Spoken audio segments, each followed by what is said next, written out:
Hello Internet, this is Jackroot VT, your knight in not-so-shining armor, and we're back with more Super Mario Galaxy, and hopefully the last episode of it. I know I've said that like 3 times by now, I'm sure, but, I'll get through those last stars eventually. Not that... Super Mario Galaxy! Not that I'm, tired of Mario Galaxy or anything, but I kind of want to move on to something else, so hopefully this is the last one. If it isn't, then oh well, but I'm going to just continue again next week.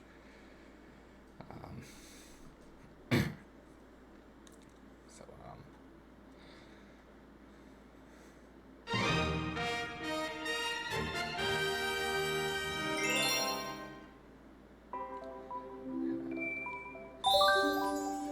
109, so we're getting there. You got anything to say? So, bunch of comets, of course. Woohoo! Whee! Woohoo! Whee! Ow. Damn it.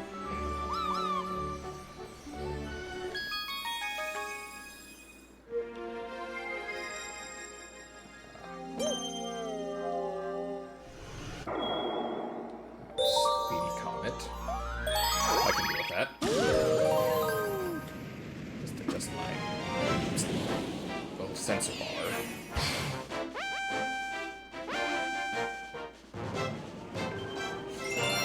Sandblast speed.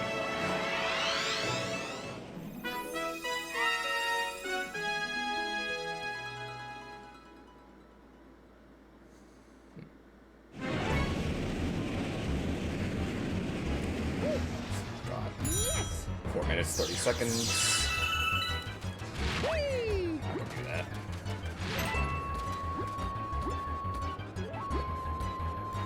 Whee!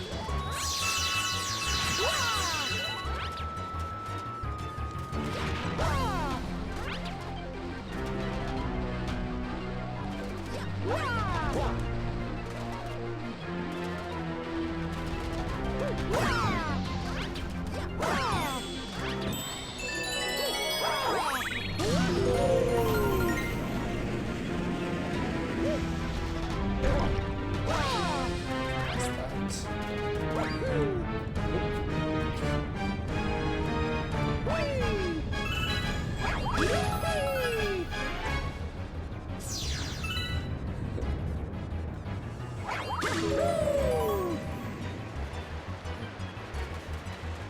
Alas.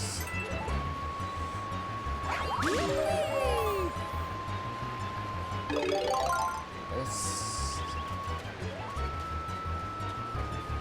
Back for that. That's the annoying one.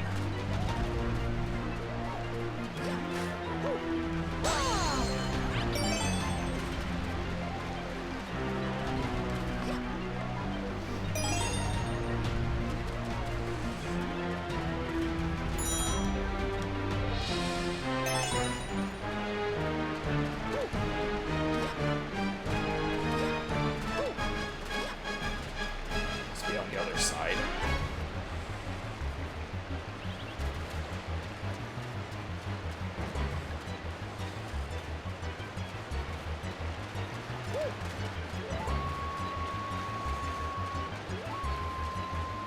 Let's try to stay on this side. Or try to.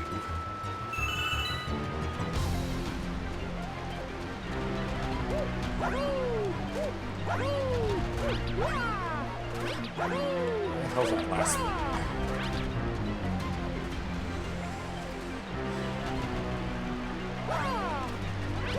There it is.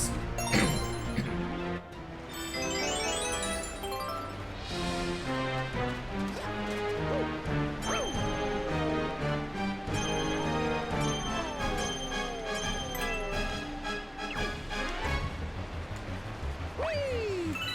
Whee!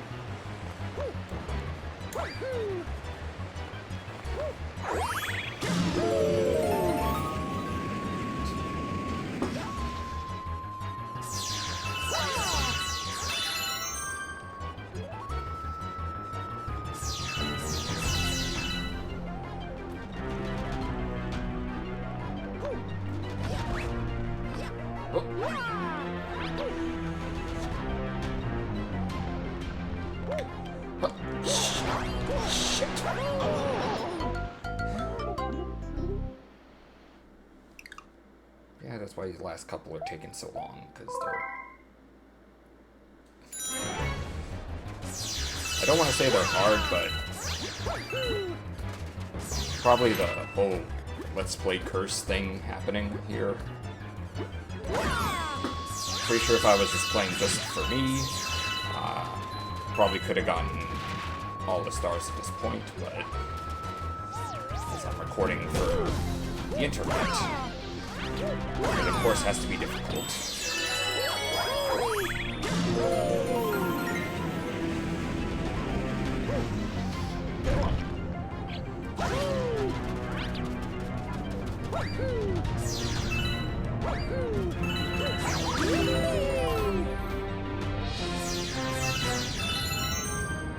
At least I'm getting lots here.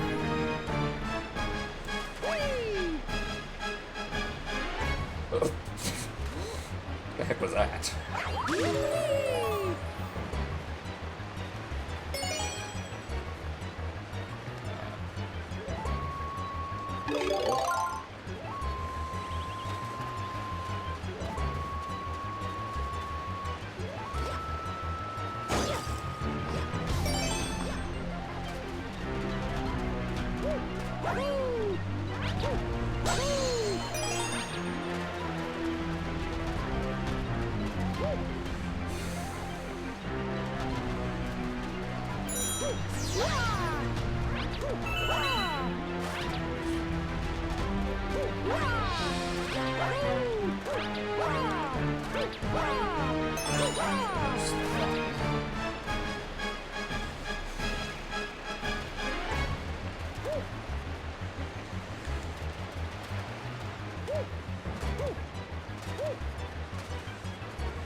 Back here.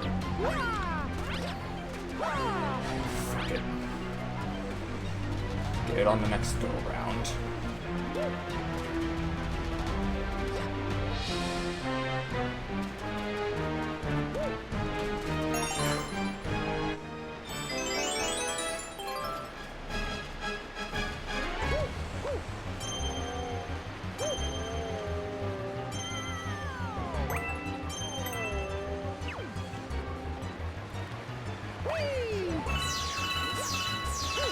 Thankfully, this sand isn't to death. Sit back in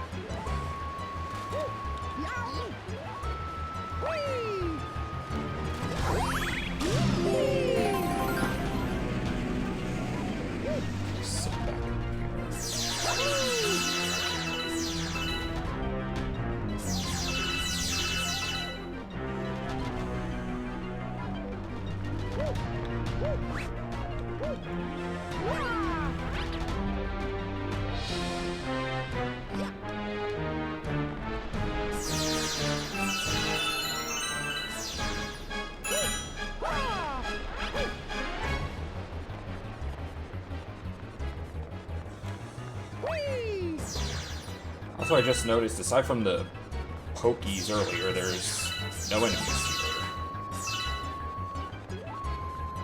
Guess that would have gotten in the way, but I appreciate it.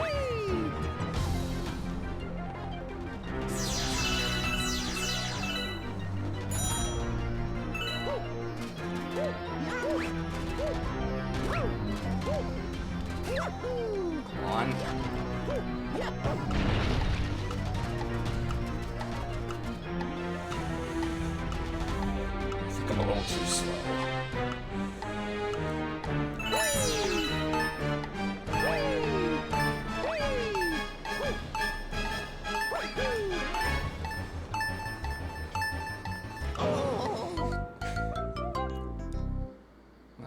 to Sonic.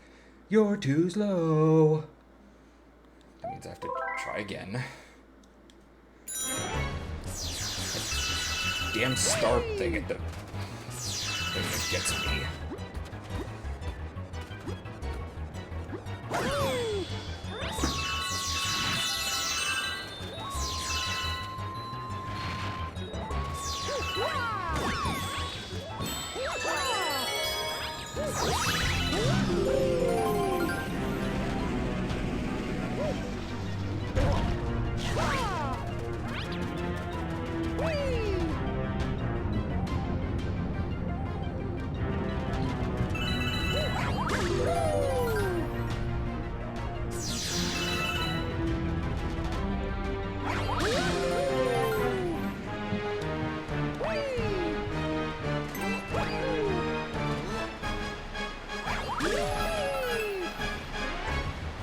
Save this shell one for last so we don't get distracted by it.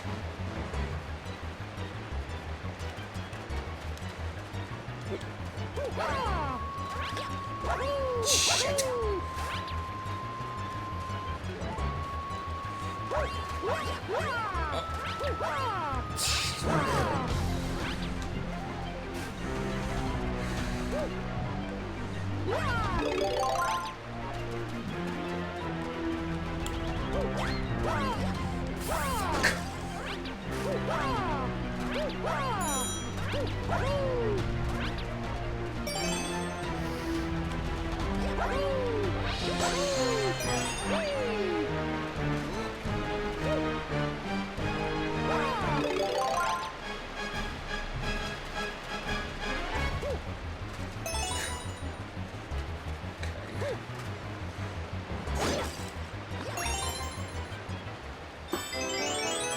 Good. Puts me right where the stars are.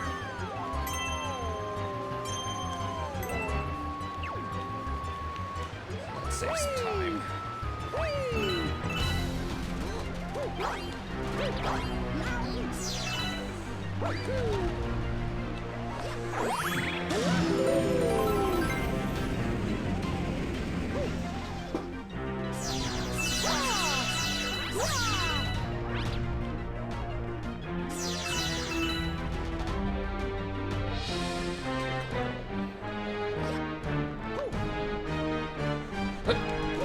Fuck!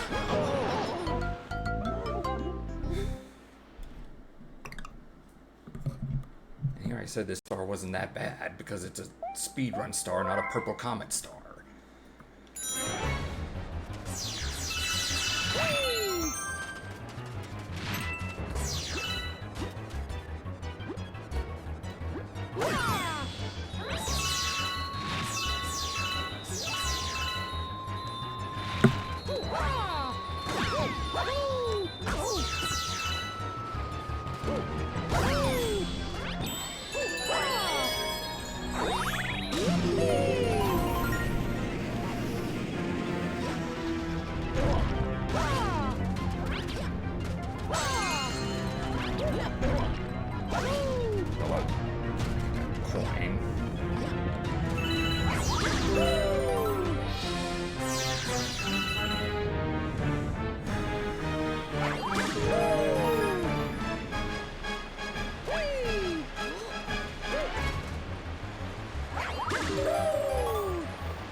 Just gonna take my time. Focus.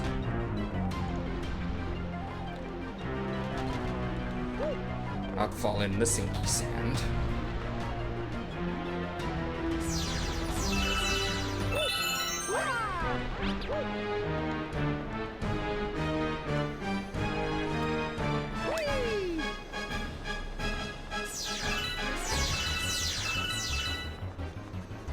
Wait.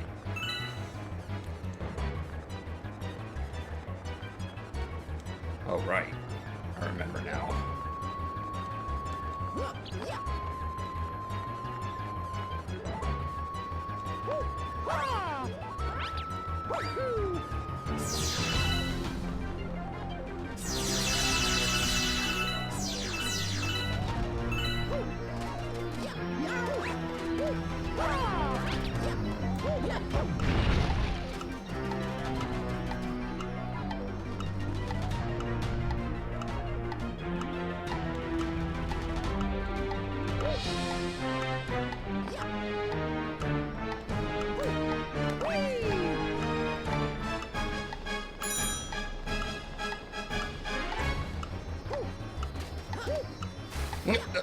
No.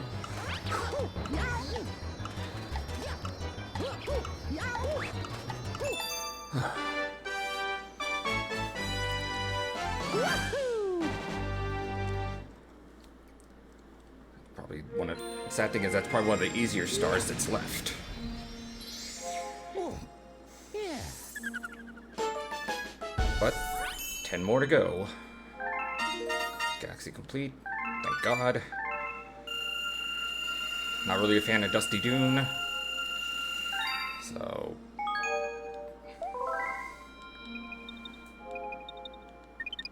Let's see if there's. Still. Mostly just comets left at this point.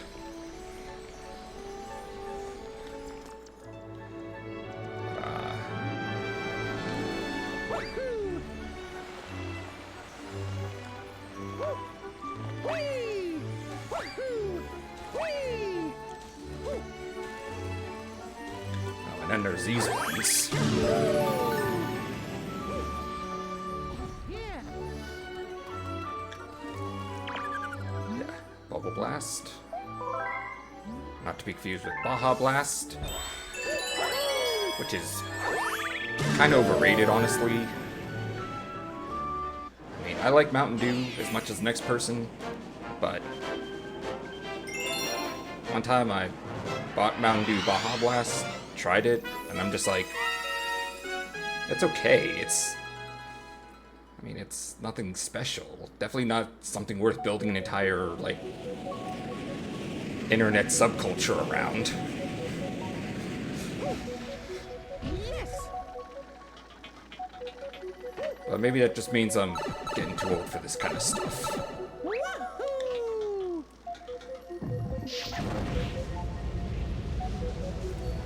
Yes, the ASMR course, I call this, because of the gentle music and having to all the blowing sounds.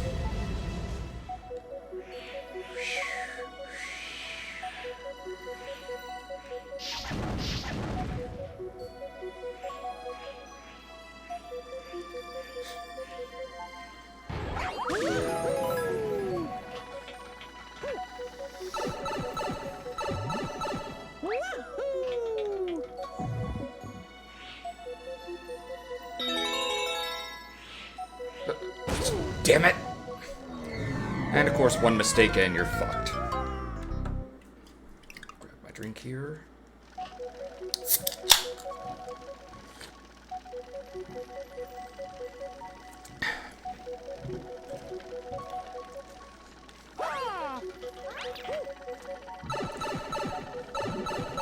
Yippee!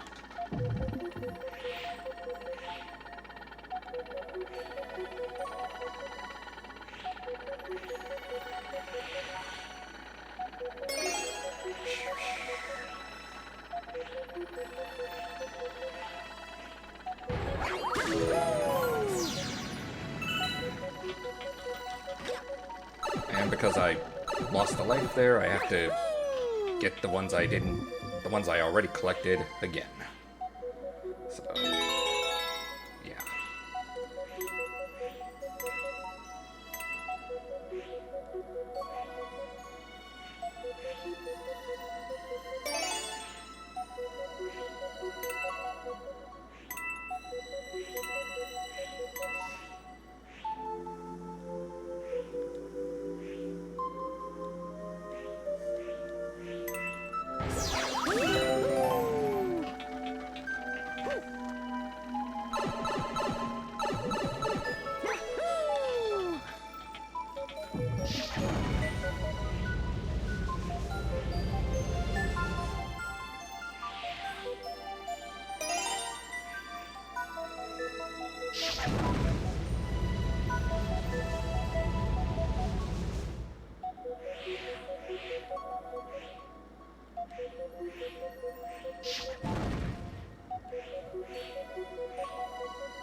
Yippee!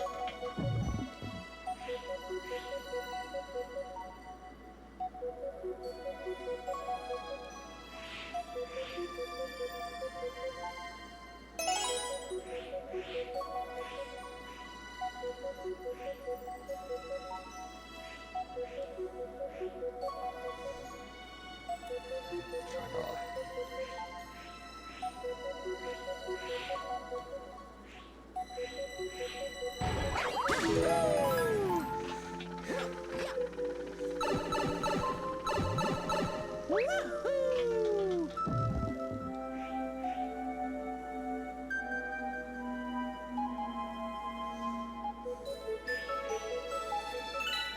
Really focus here.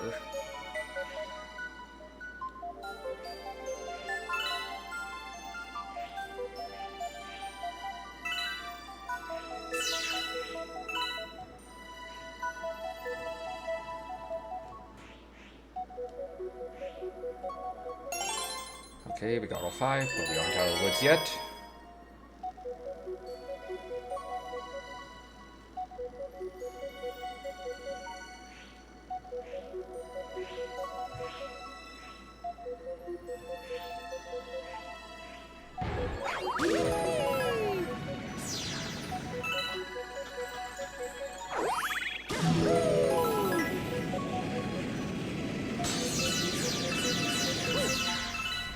Yeah. And one more big bubble bullshit for the go.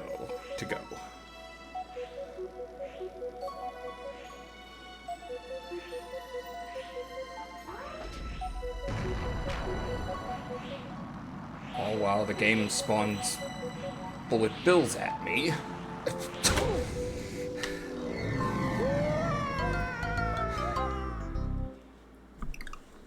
But at least I don't have to go get those 5 freaking stars again. 5 Doritos again.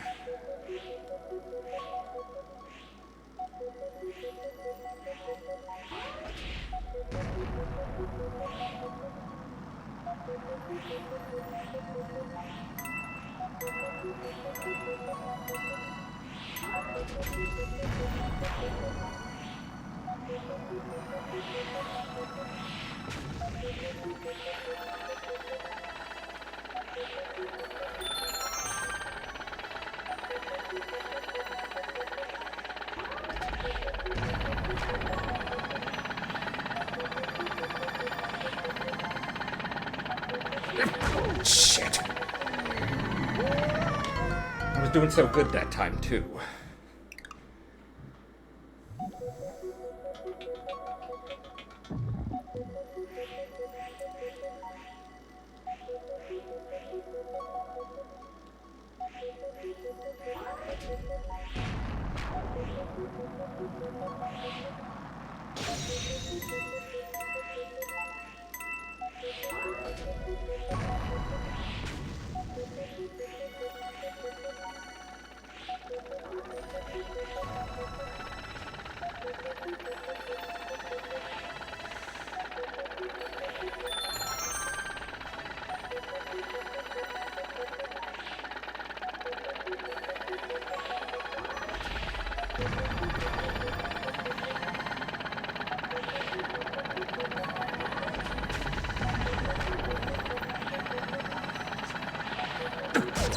Shit!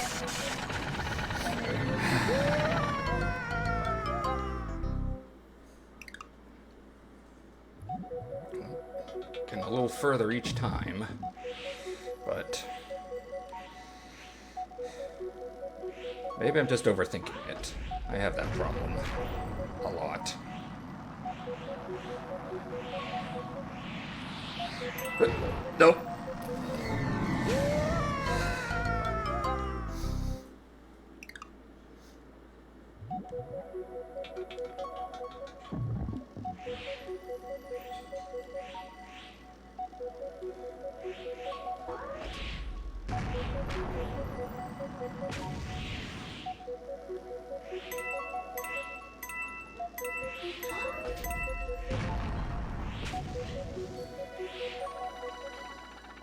Guess the major challenge is to just have the bullet bill hit something first, and then go.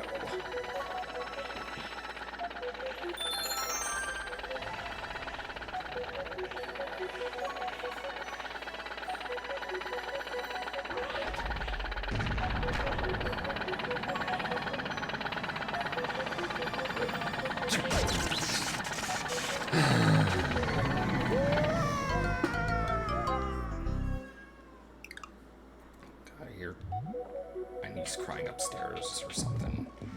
Fortunately, her parents are with her, so she should be okay. So I need to walk in.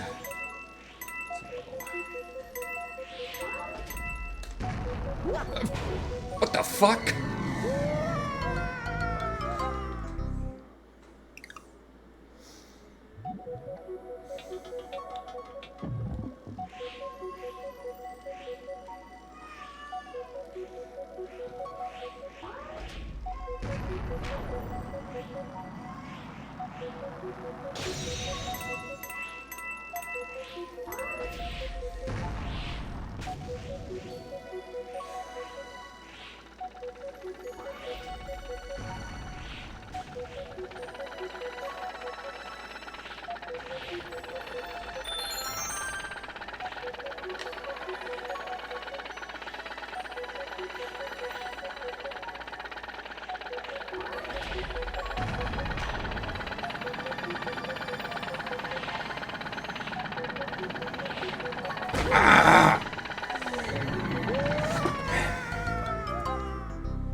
Oh god, oh god, oh god!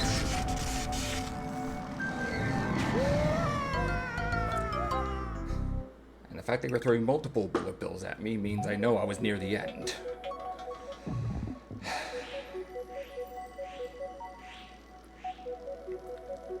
Well, take 12.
Oh my goodness.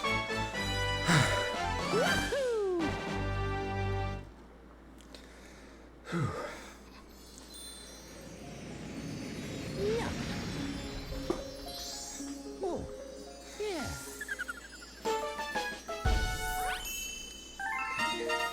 That one's done. Thankfully. Save the game. Hell yes.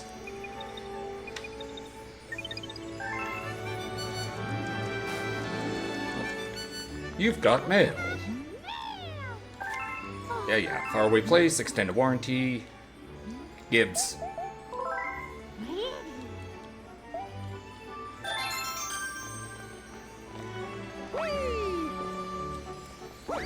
While I'm at it, let's stop by the one that's hidden in the kitchen area.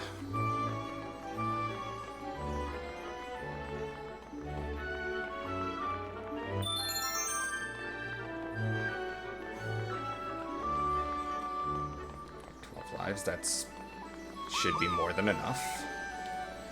Keyword being should.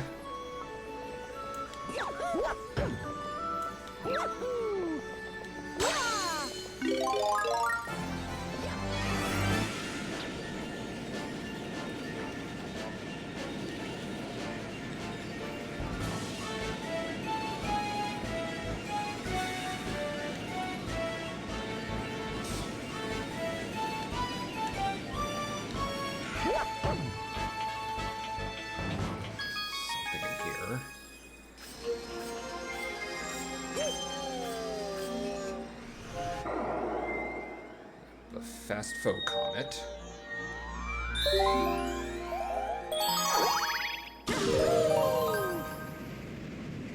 That one I don't really mind.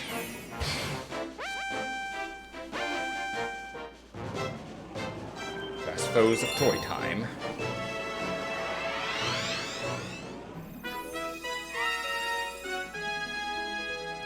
Yes, I know they go twice as fast, but I can manage.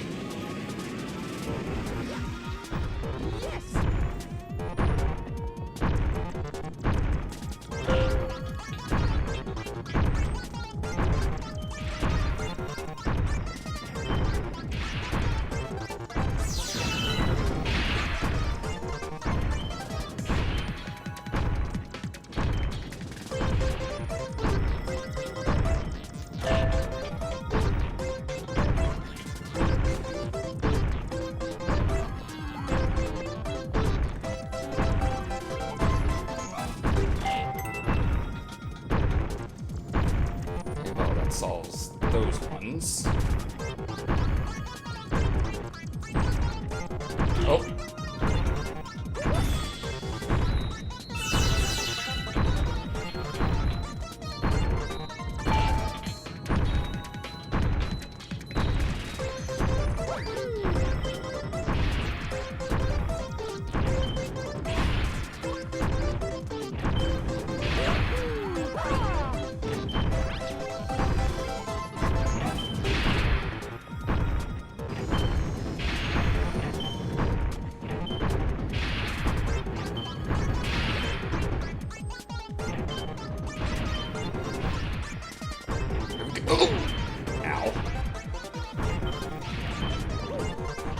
Shit.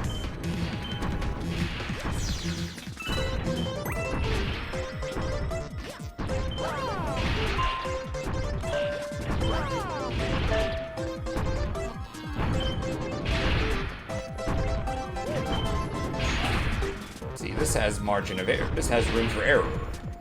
Unlike the fucking bubble blast.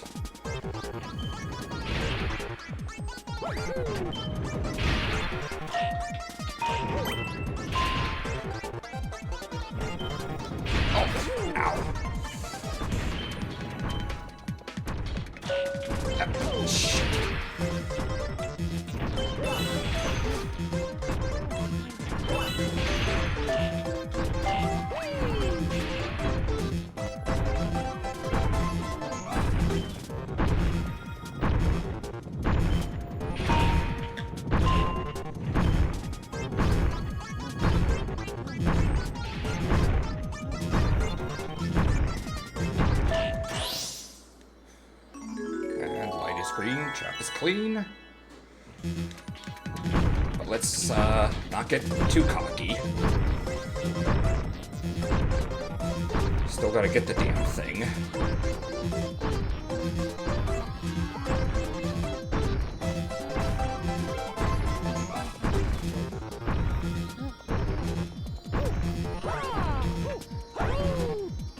Thankfully that stopped the platforms.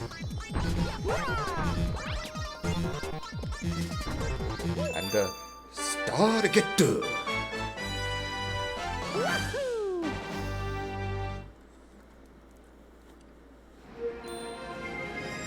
Yeah.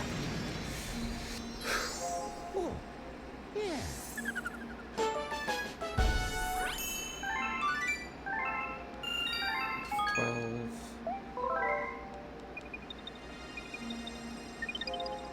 That was it. Okay, gotta get it.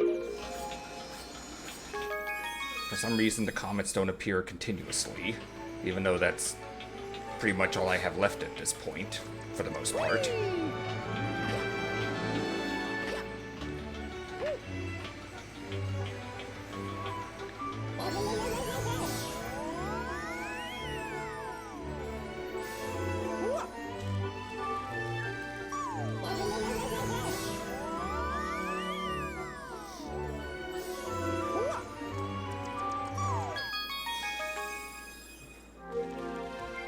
There should be one here.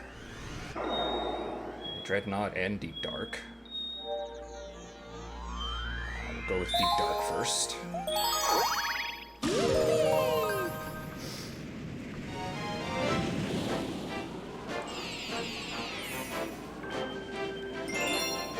Ground ghost ship.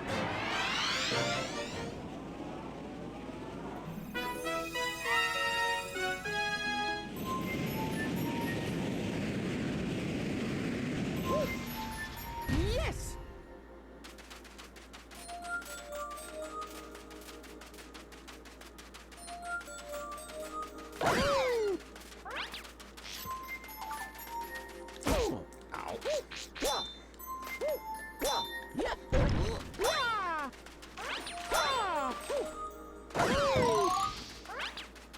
Gotcha.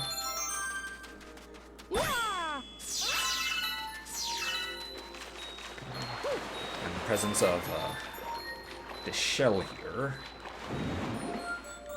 tells me I gotta do something with it. If I can grab it.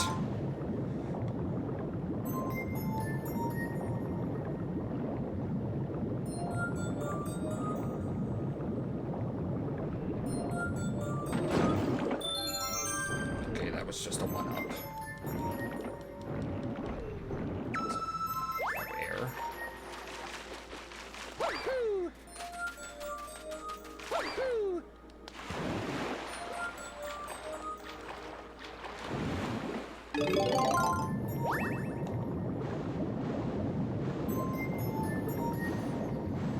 Let's check the other side now.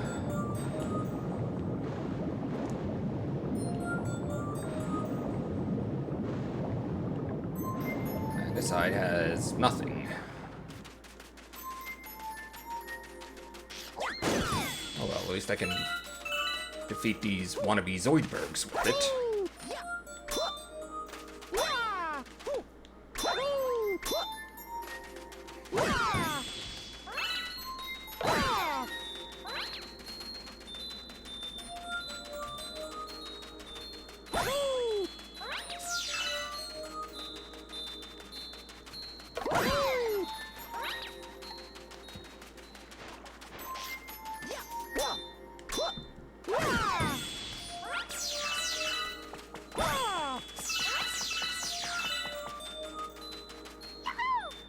Get all you can in the cannon.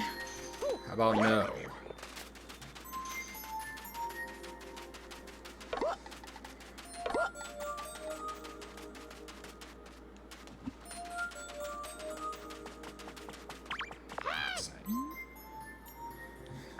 Exploration mission.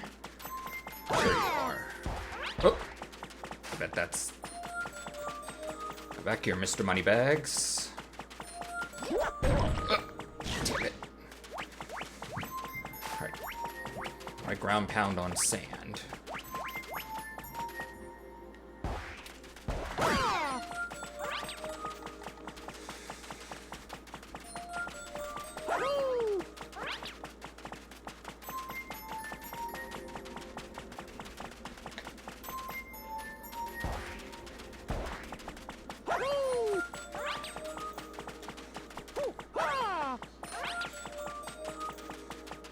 Back here, you little bastard.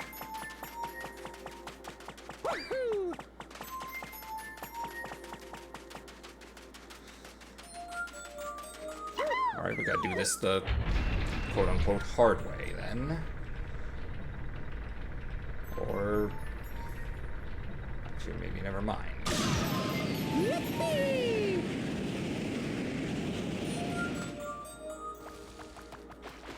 Given this planet here, it's probably a case of...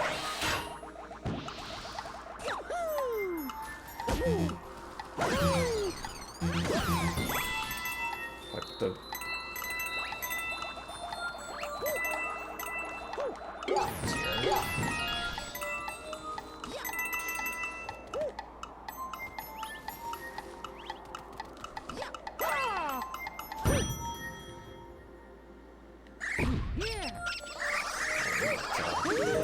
because I'm not taking on those Octoroks without the power of the Rainbow Star.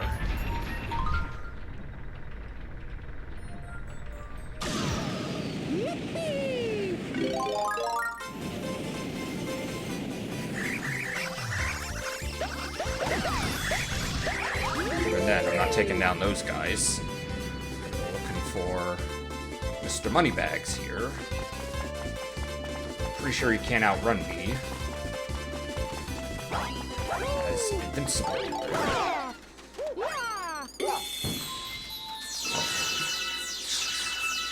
All that shit for nothing.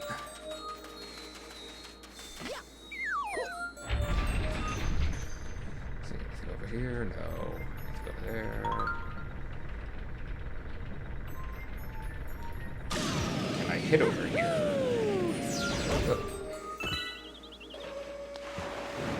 Probably not.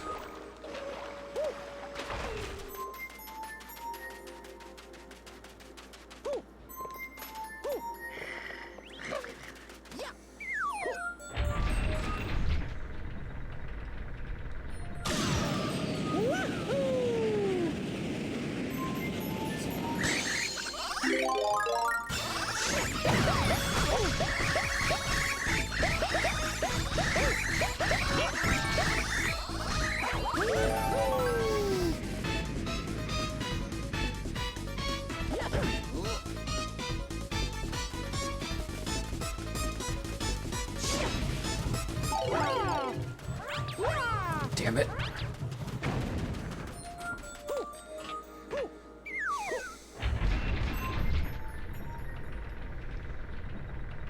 Try to aim there one more time, see if I can't actually hit over there. Fucking palm tree gimped my shot.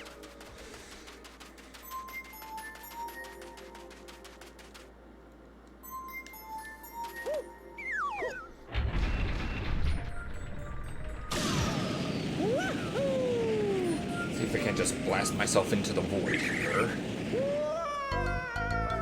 We'll just reset the stage.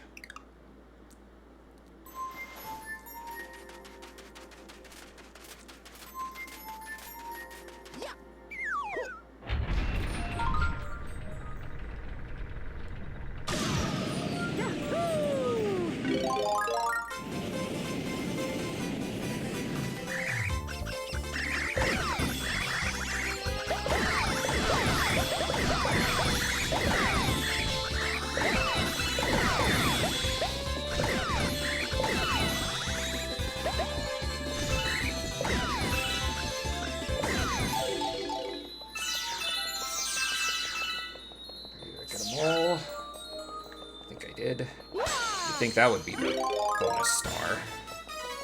Or the hidden star.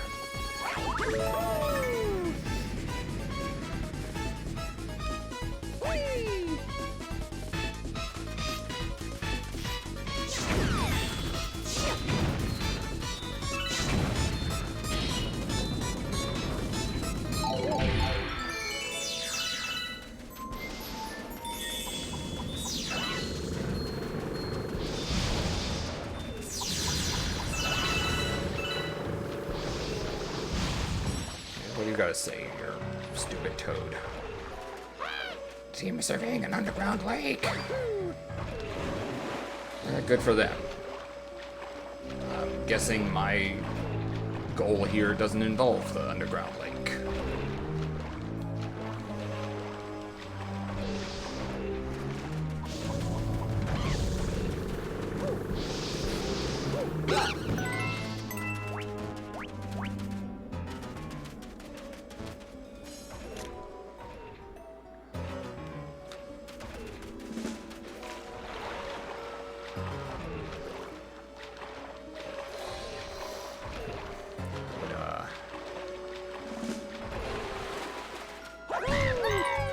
Nope, just a freaking block, or just a coin.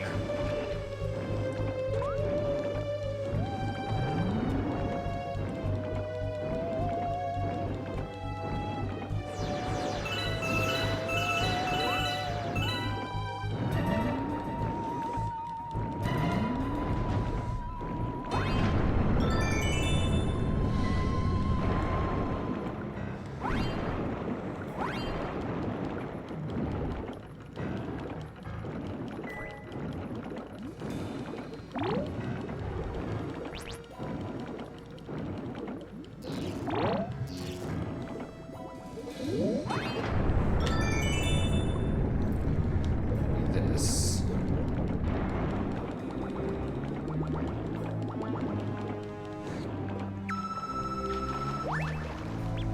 Okay, we've got air, so.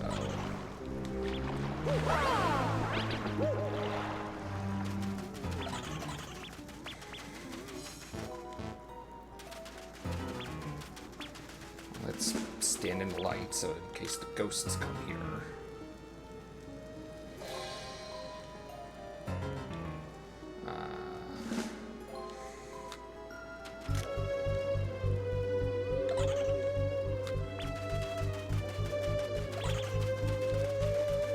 Well, there is a thing here. Let's just see what it does. Starbits. Okay. I don't really need those.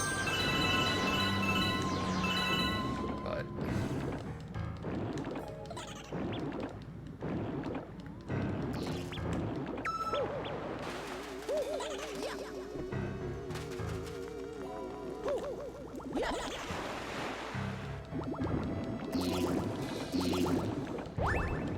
it's a net big thing, isn't it? Gotta find a shell, come back here and attack the big thing. Probably.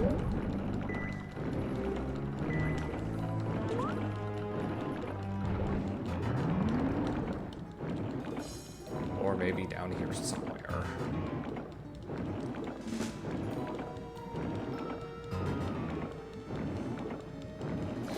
I see a gate. Oh, never mind. It's just where Giant Eel Guy lives.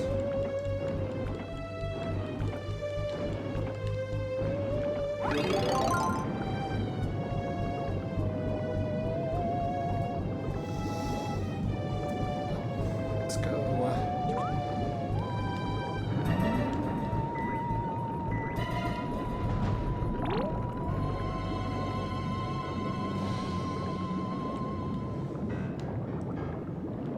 Let's first get some air.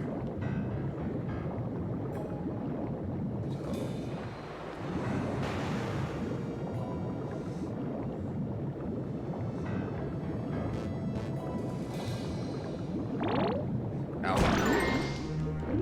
fight the freaking camera.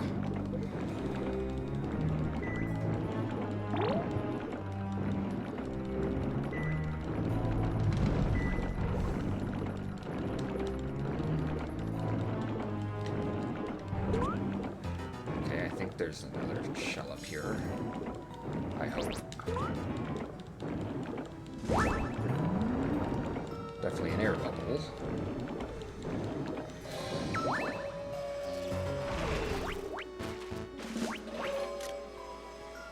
Okay, no shell.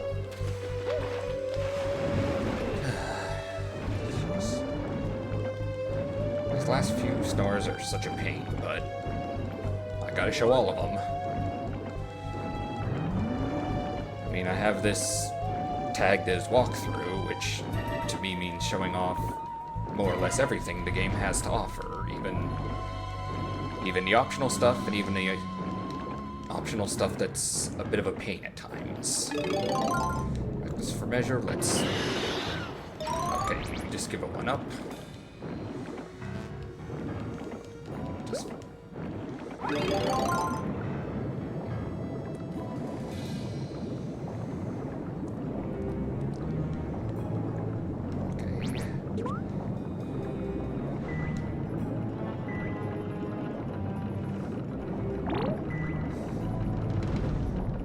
Almost there, Mario. Just a few seconds more.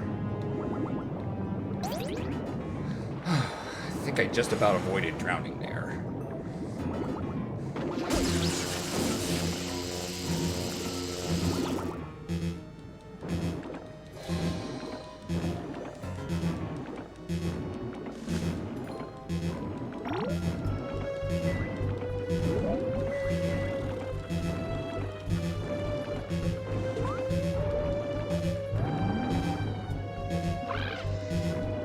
There's a tunnel there, yeah, I know.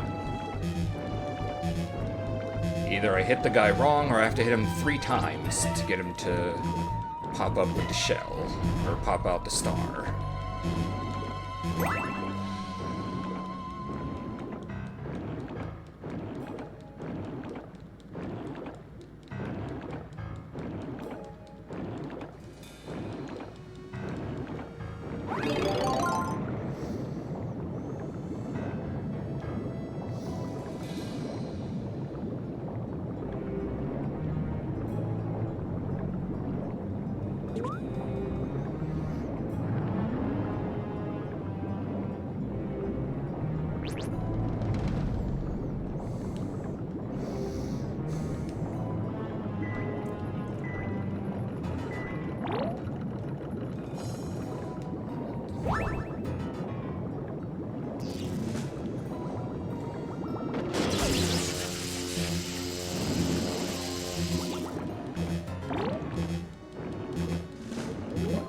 I want to think that's having an effect on him, but I really don't know. And if this is just wasting time, well...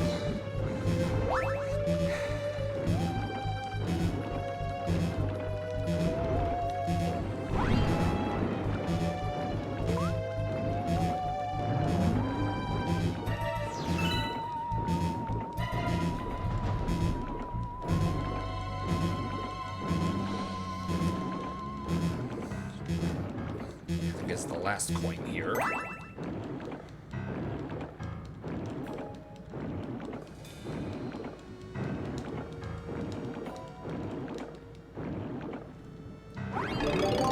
So if this doesn't work, I may have to reset or actually look up a guide myself to figure out where this fucking star is.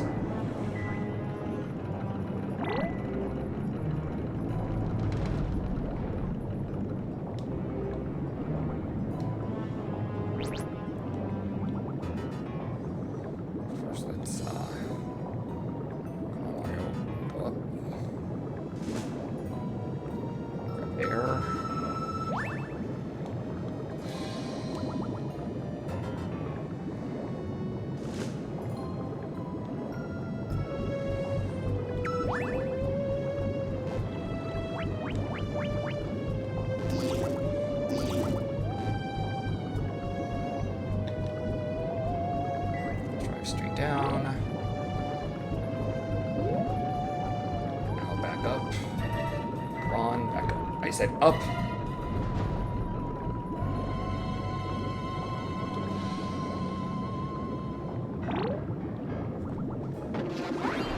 And I missed.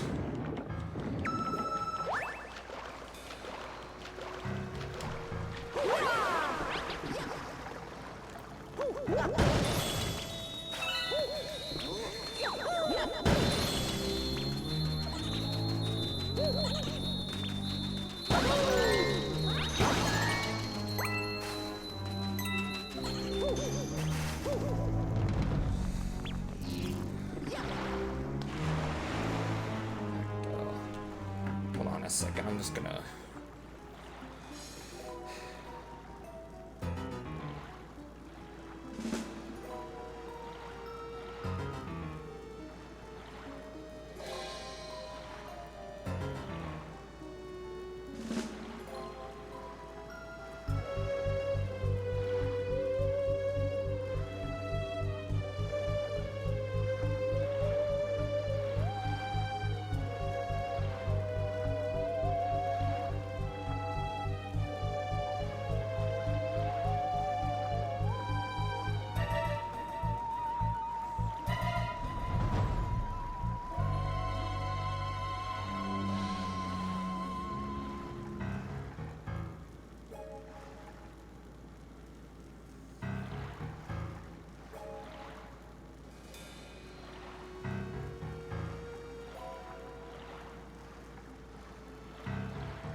Okay, I'm a fucking idiot. It's nothing to do with this big fucker at all.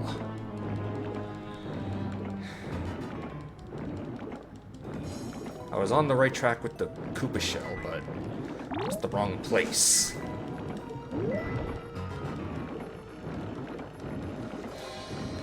But it's alright, because in the end, the real treasure is the friends we made along the way. Just like the One Piece.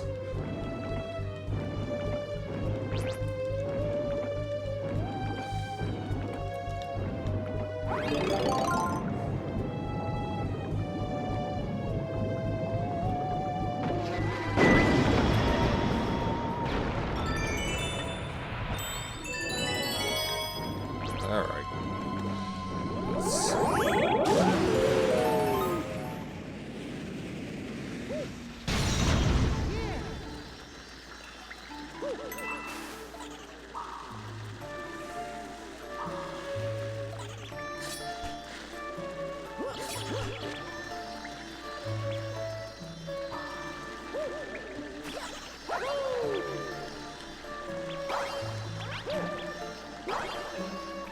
Ow. Damn it.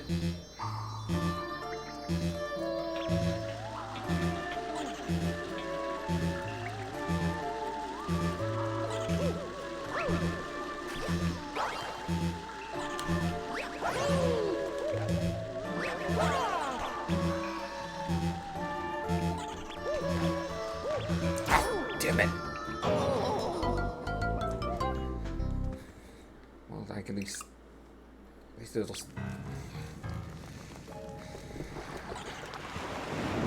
Whatever. At least know what to do now. I can't open this again, can I? Well, fuck me then.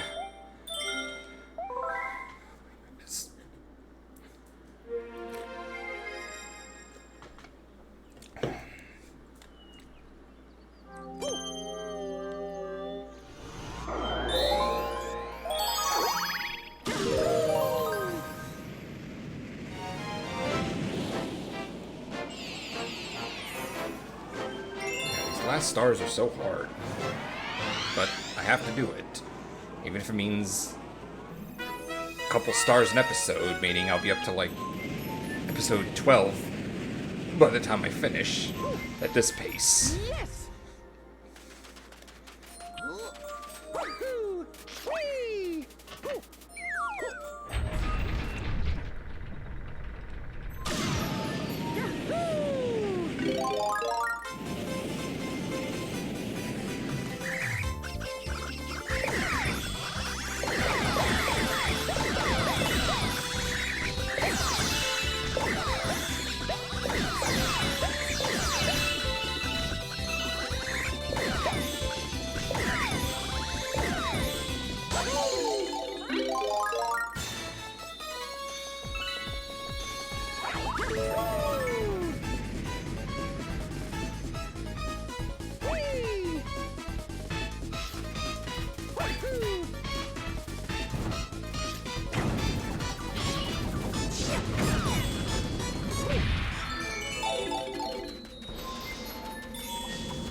Okay, that arrow is a fucking lie. Just like the cake.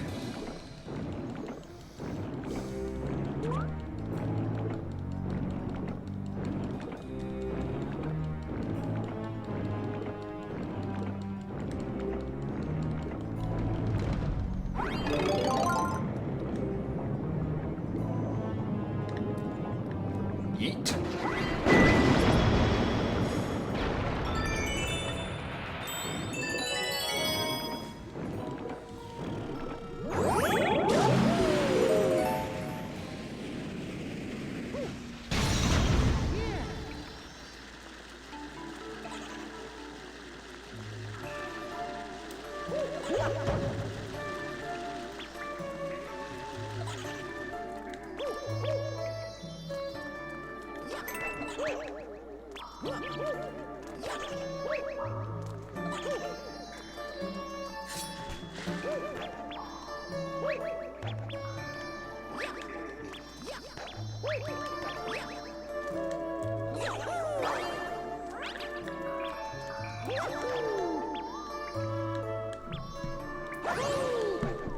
Come on.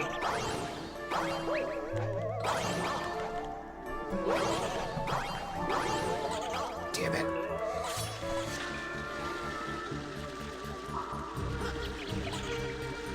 Put these fuckers over to the corner so they don't get in my way.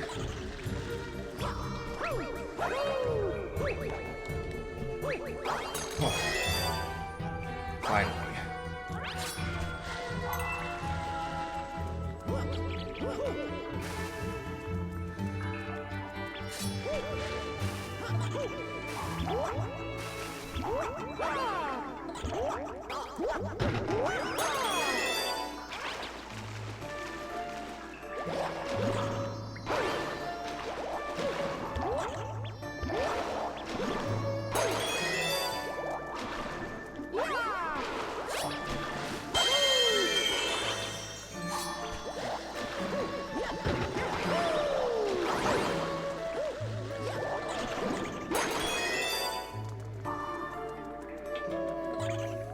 Come here, you little fuck.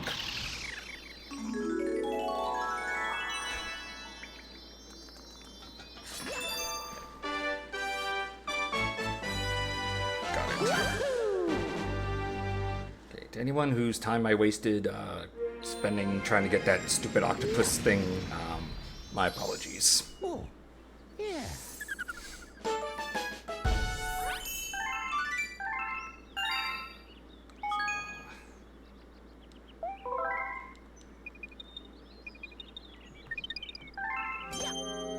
See where the comets are.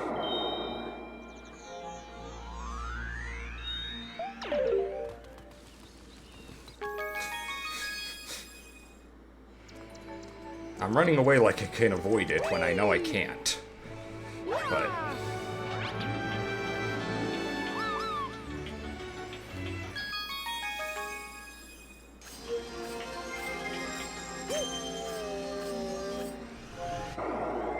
and... oh, this one. This one is the most infamous of the stars in Mario Galaxy. So might as well get that out of the way. Luigi's purple coins. Let's see how many tries this one takes me.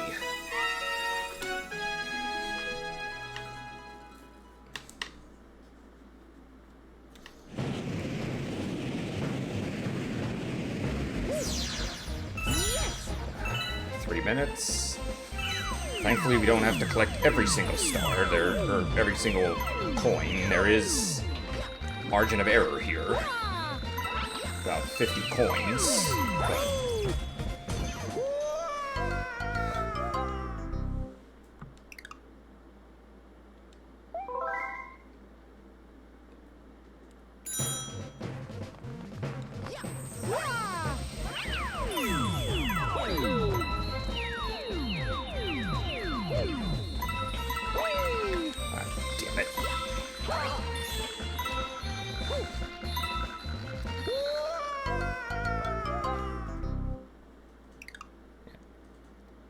mean, there is a method to the madness.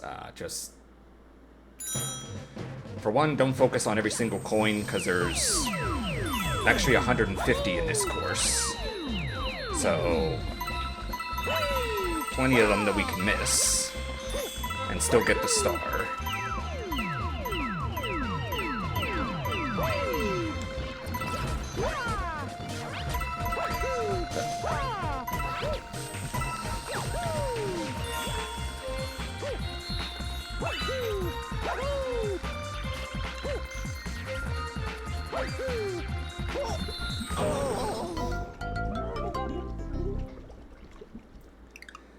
Fortunately, I'm also recording myself doing this, so add another layer of difficulty onto this.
I did okay that run.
Drink.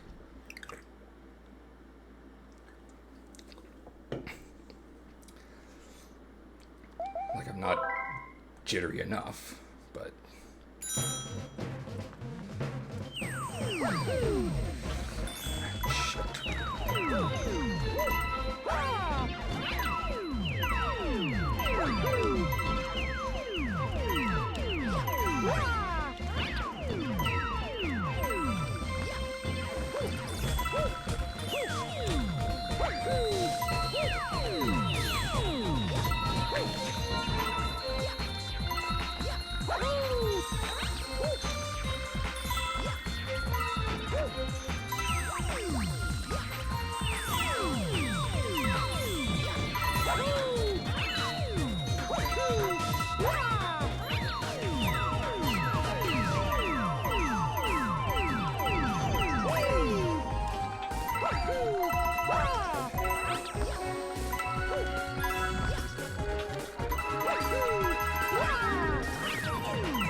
Considered the most difficult star in the game.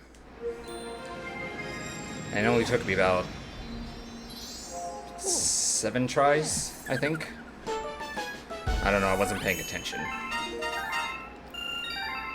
But I got it, so go me. Okay, any others here? I think we're completely done with the engine room now.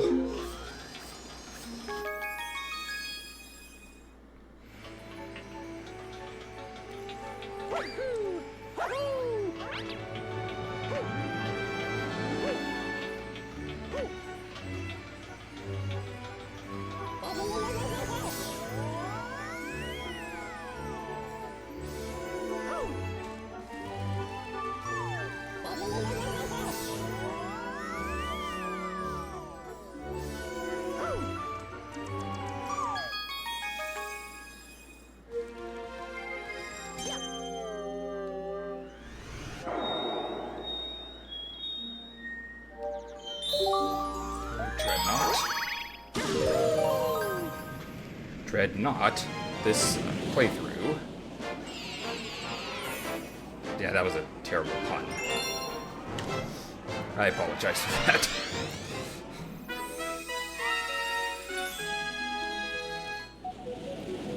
There's the Top Man tribe.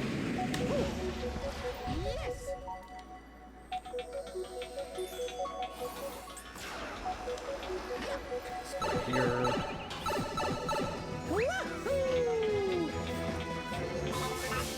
You know how hard it is to keep a dreadnought clean, and then someone comes and drops a load of trash in the ammo depot. Hey, we have plenty of buffs. We could use them to blow up all this trash. Yes. Gee, thanks.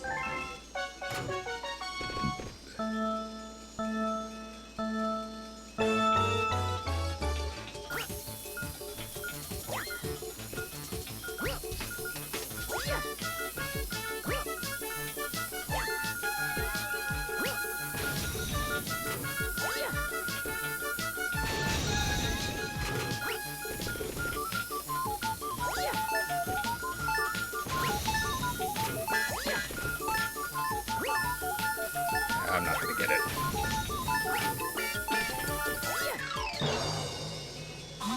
No, you gotta do it faster. Just like my boss at work. Gotta go faster. There's always more, so come by later. Well, at least I don't lose a life here if I mess up. So, thank heaven for that.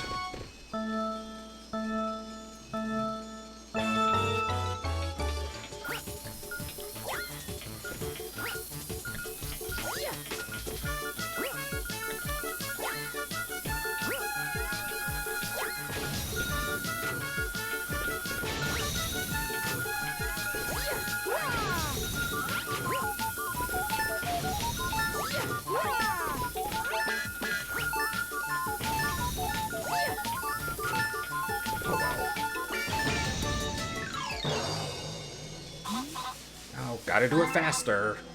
What the fuck does it matter how fast I do it as long as I do it?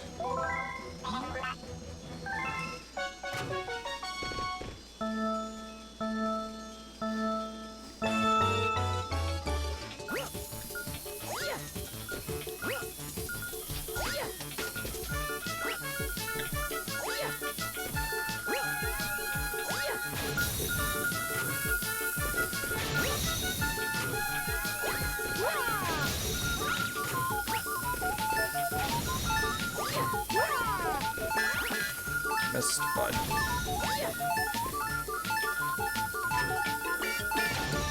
Ugh.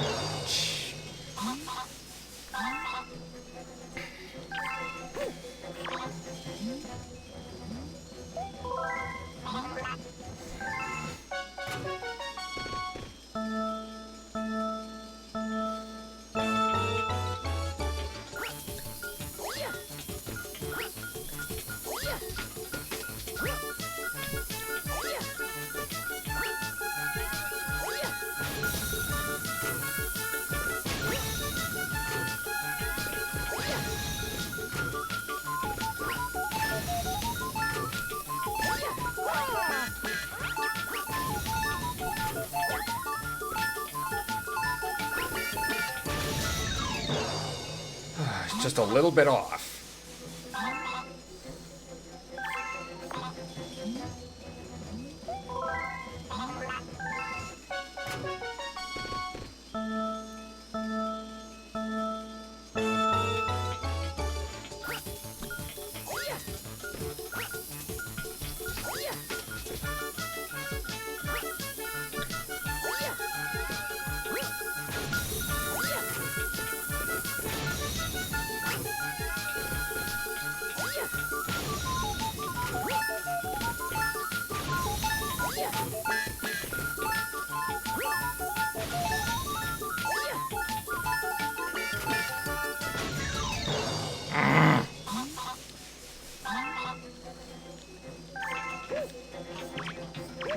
If you don't give me that star, I'm gonna take that stupid magnet staff and shove it up your ass.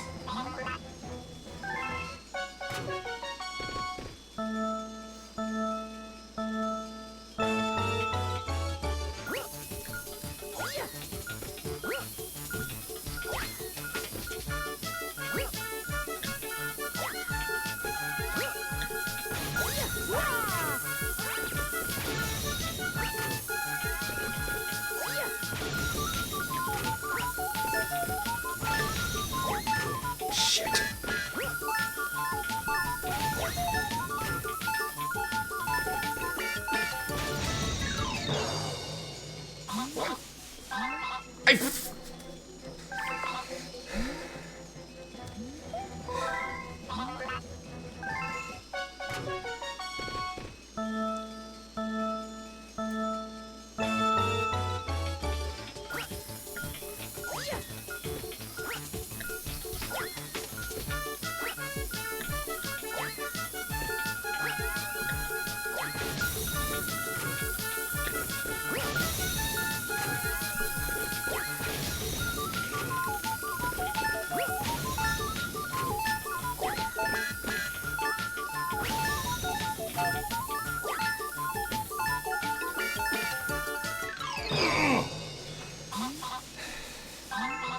Is it really so important that it has to be done in less than 30 seconds?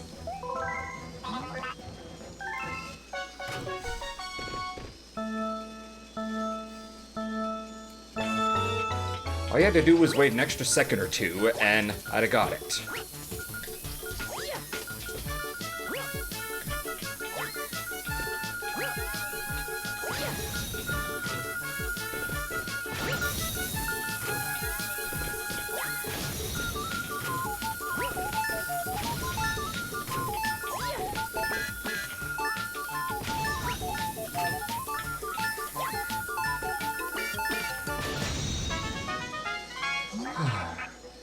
Wow, I'm never going to take out the trash again now that I know you can just blow it up.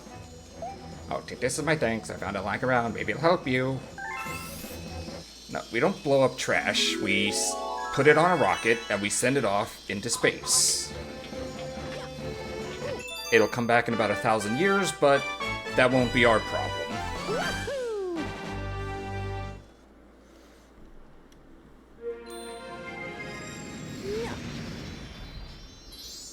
Oh, yeah.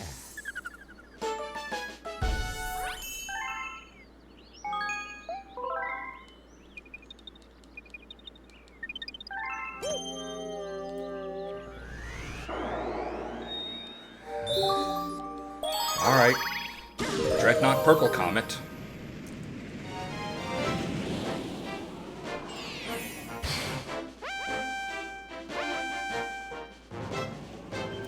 Battle Station's Purple Coins.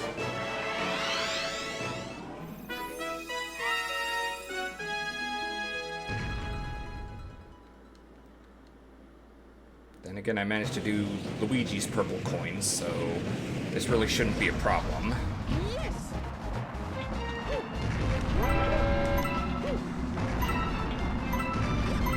Except it's one of those auto-scrollers where it's even one coin and you're screwed.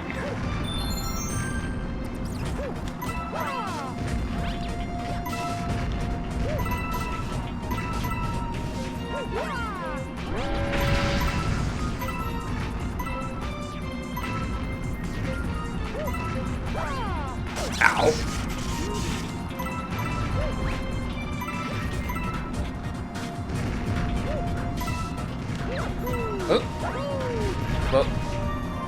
missed the 1 coin, so I wasn't gonna get it anyway. Because whenever there's no time limit, guess how many purple coins there are? Hint, not 101.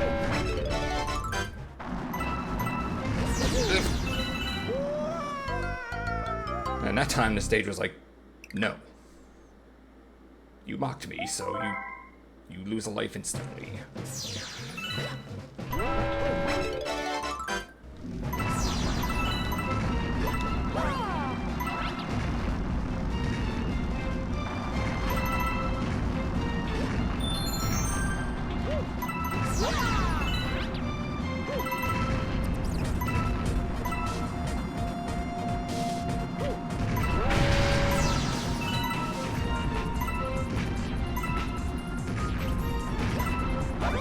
Ow!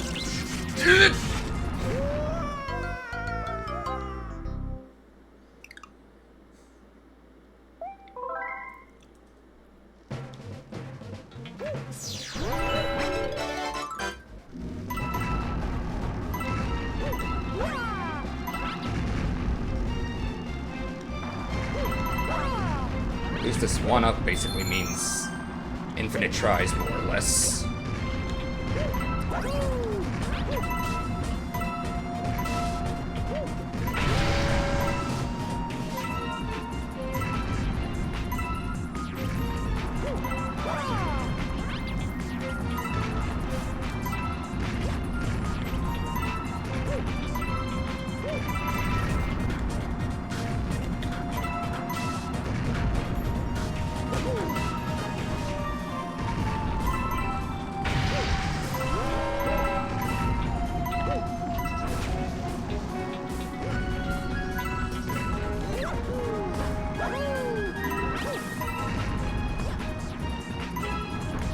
Oh, shit.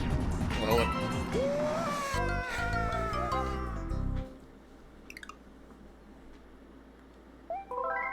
okay, this one has a hidden time limit in that the platforms are moving, so you can't fuck around. I imagine when AVGN gets to this game in like 20 more years, these purple coin missions are going to be where he rants, specifically.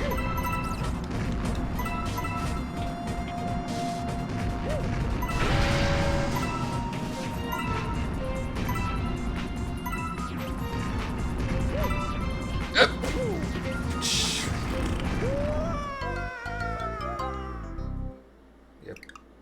I can already see you AVGN ranting, because you gotta basically do it in a perfect run. Just like in Street Fighter 2010. Have to get all the power-ups, do so without taking damage, and do it fast as shit. But once you do, it feels so worth it.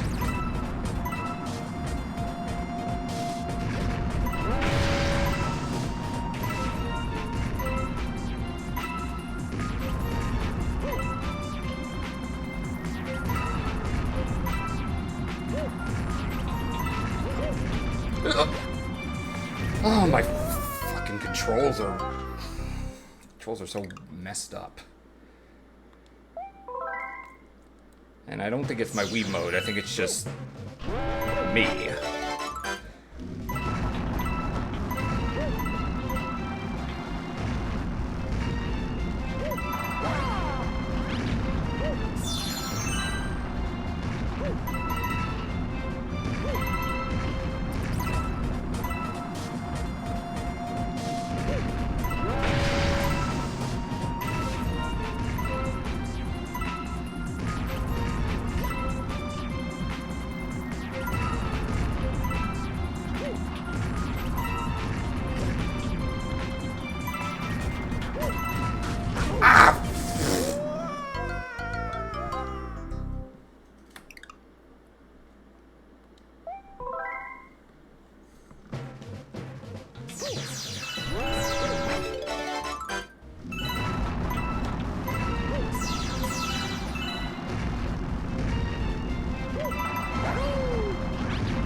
Worst part about it is, because I have to focus so much, there's very little commentary here to keep people entertained. Because I gotta lock the fuck in if I'm gonna get these things.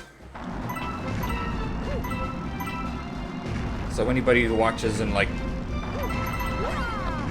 VOD or whatever, probably gonna be bored out of their minds when I'm not making snappy jokes or whatever, because I have to focus everything here.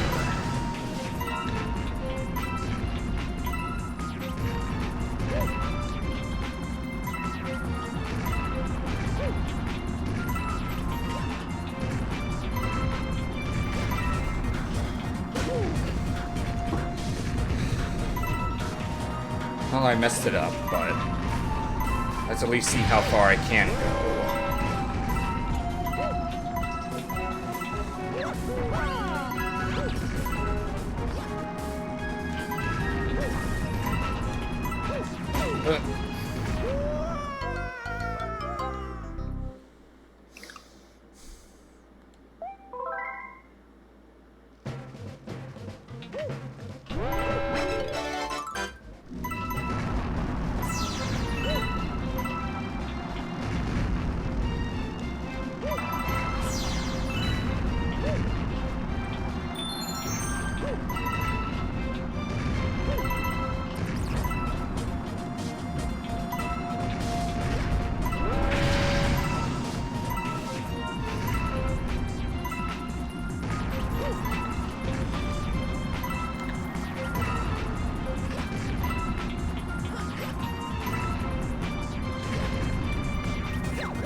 God damn it, I can't keep myself straight when I try to move.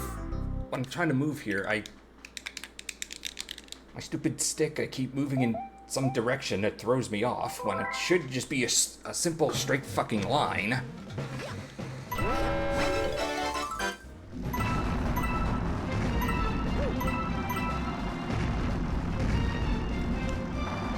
But when I'm upside down, I can't keep myself in a straight line.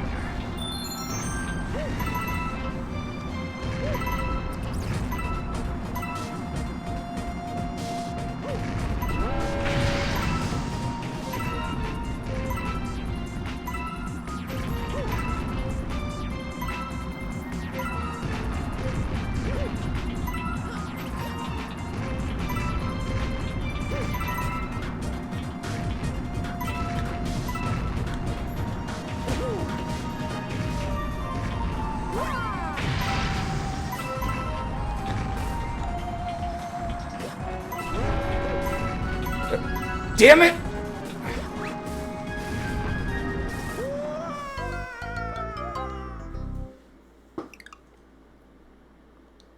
I wasn't even doing too bad that time.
It's really tested my patience.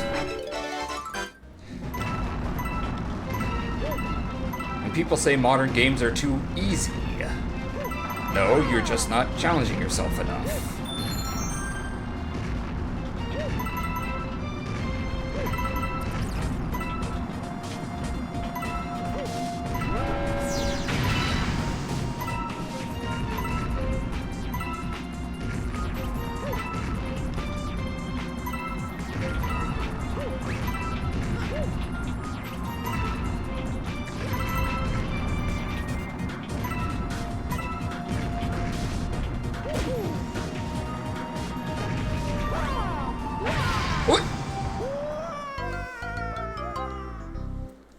VOD watchers, skip ahead like an hour. Because we're gonna be here a long fucking while.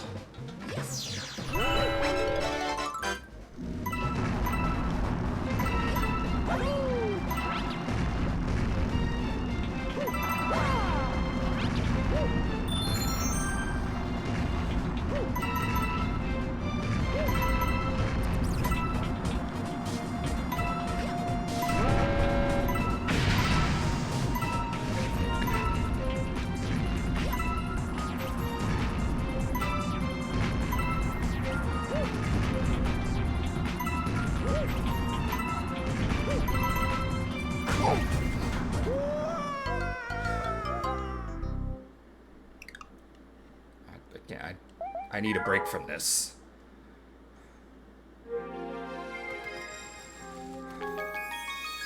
I'm not admitting defeat yet, I just need to try something else.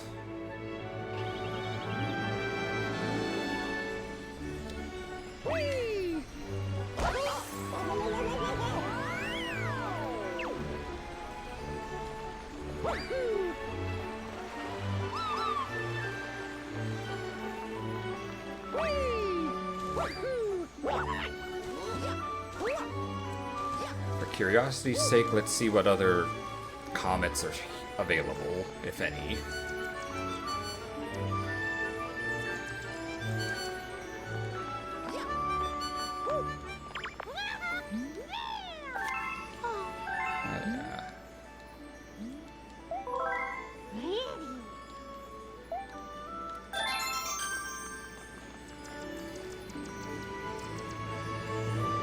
One in the bedroom. Pretty sure that's a purple coin as well. I think they're all purple coins at this point, but whatever.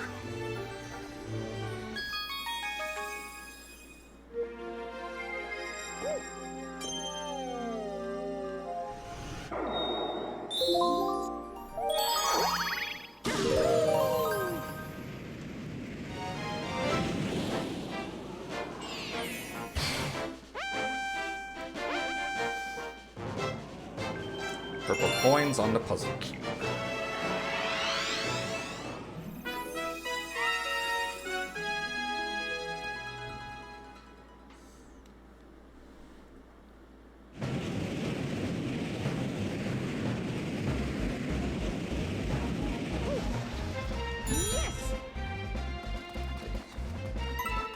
At least this one's over in 2:30 regardless.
Save those for last.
That's okay.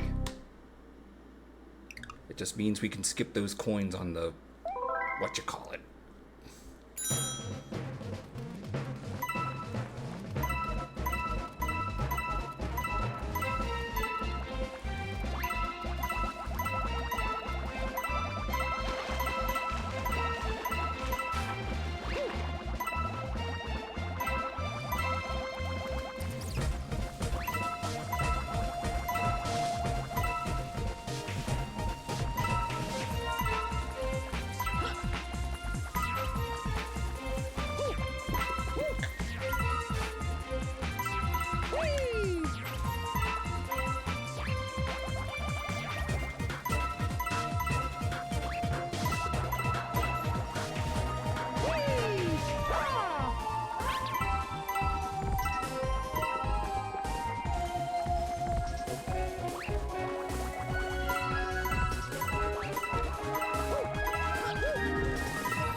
There, see?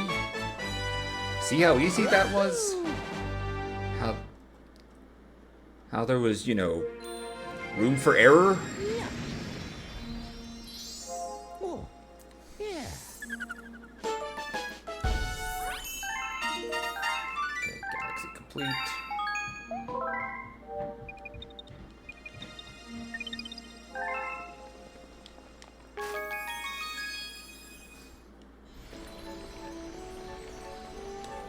Whee! Wah! Whee! Whee! Whee! Yeah! Woo! Woohoo! Whee! Woohoo! 4. 1, 2, 3. 4.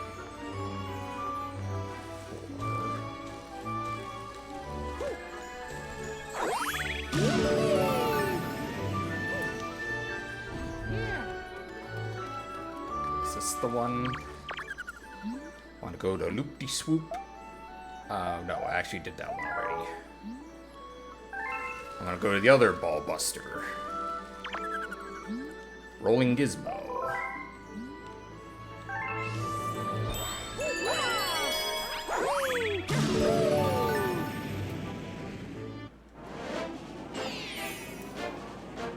Gizmos, gears, and gadgets.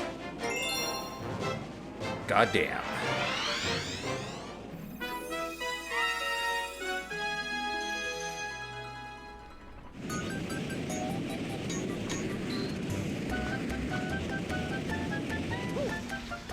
Yes! Yeah, it's one of these.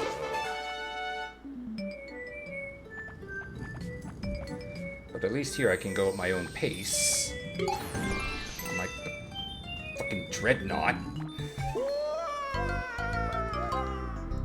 Anyone who says Luigi's Purple Coins is the hardest one clearly never played that one.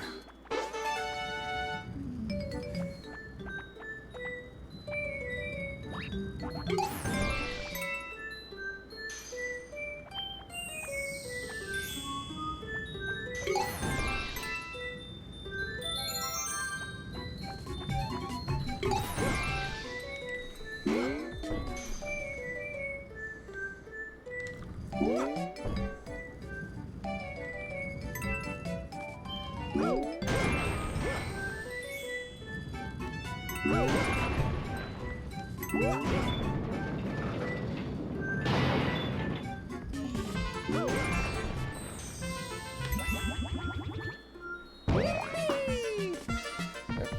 music goes crazy. Rolling around at the speed of sound. Except not really, because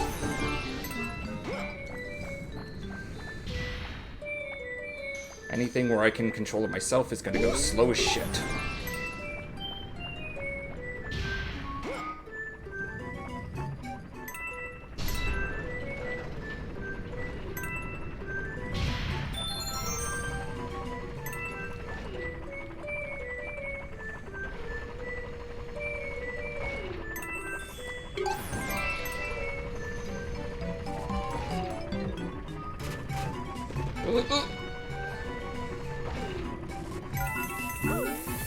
Oh! Oh, whoa, whoa, whoa, whoa.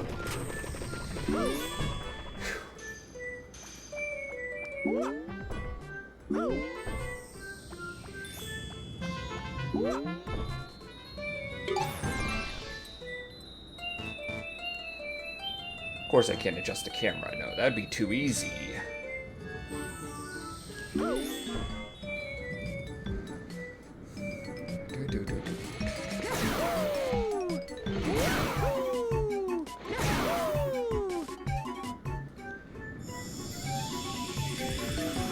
Don't be distracted by the star bits, they're not worth it.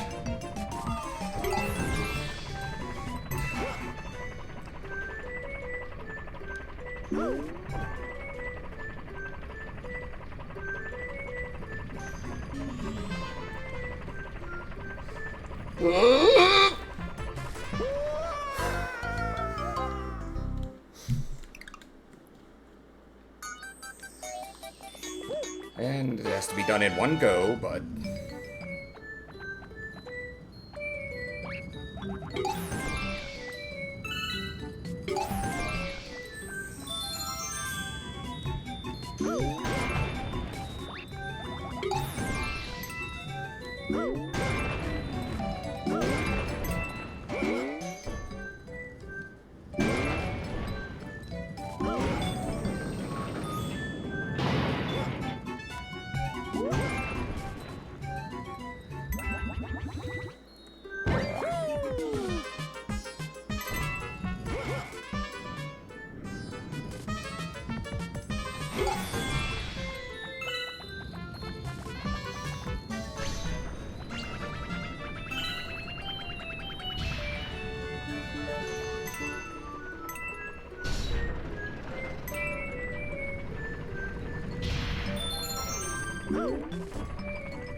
Drink.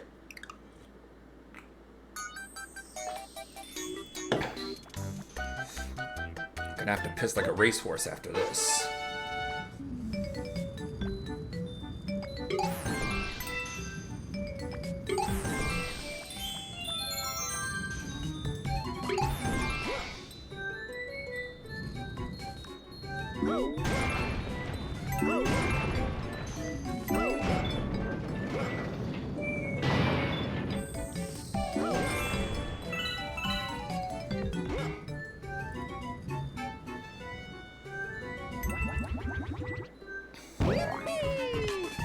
Yippee!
And they give you like 3 1-ups in this course as well. It's like they knew you were gonna fuck up so much.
Thankfully those explosions don't do any damage.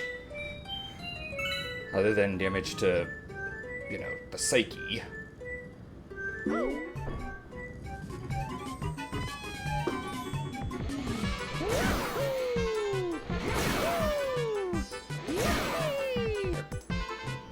Should have called this one the Loop-de-Swoop Galaxy. All the loop-de-loops we gotta go around, you'd think this was Sonic.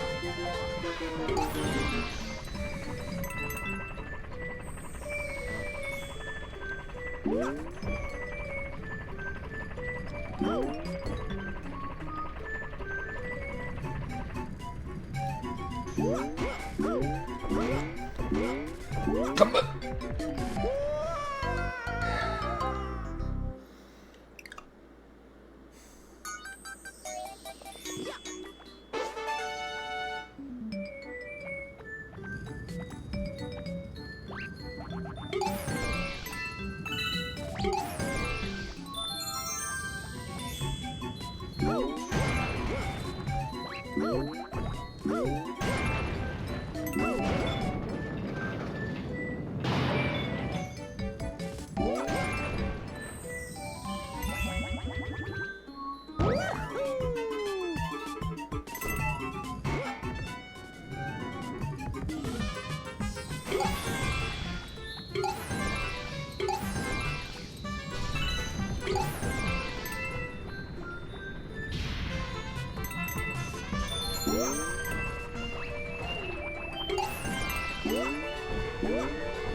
It's like these sections here with the loop-de-loops, it's like Give yourself a minute to wipe your hands off, because they're going to be sweaty as fuck.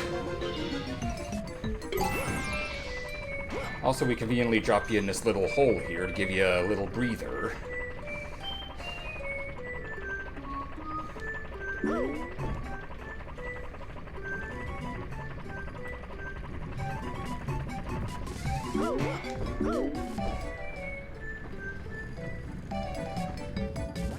And...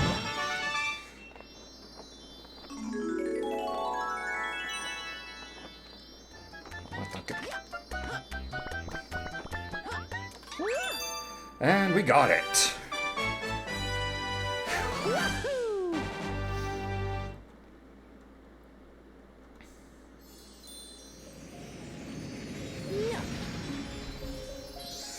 Three stars left.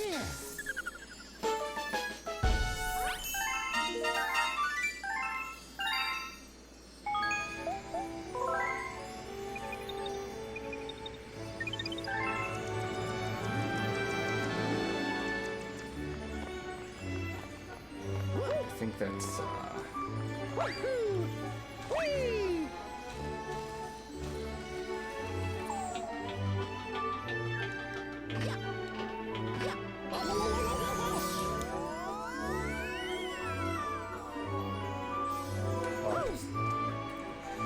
just in my headset there.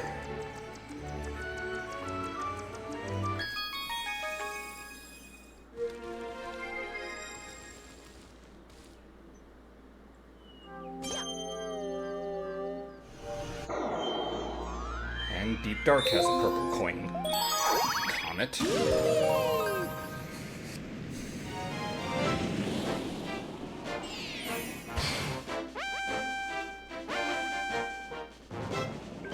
Plunder the purple coins.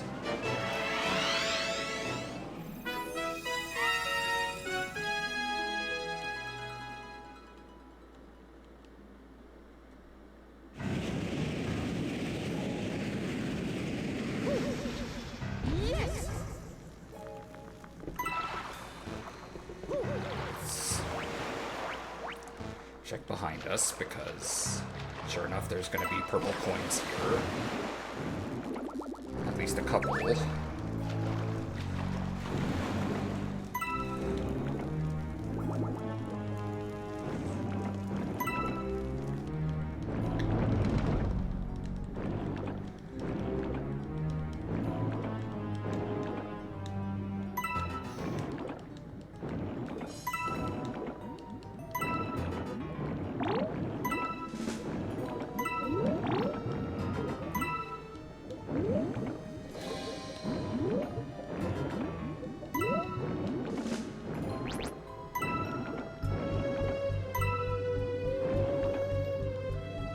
Alright, I forgot I can actually move proper here. Okay, I think I got them all.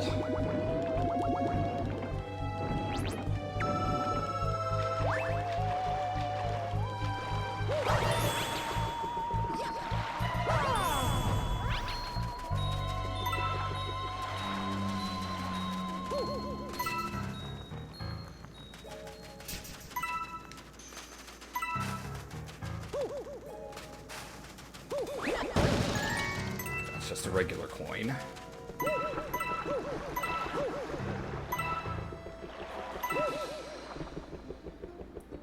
Hi there. Oh, shut up, Toad. Now is not the time.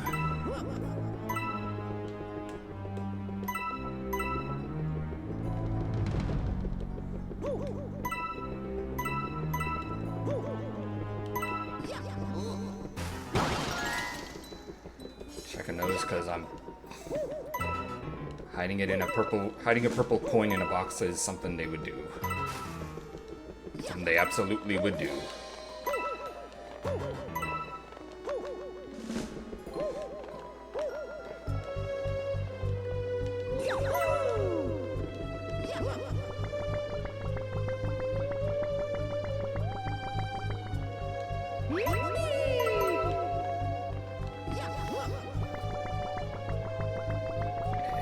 Doing too bad.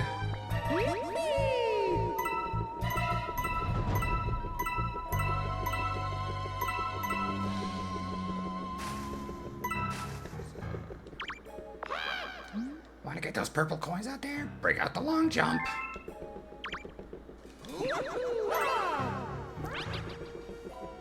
Right. Fuck it, we ball. And we miss. Oh well.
I think that was hoping that was just a toad down there.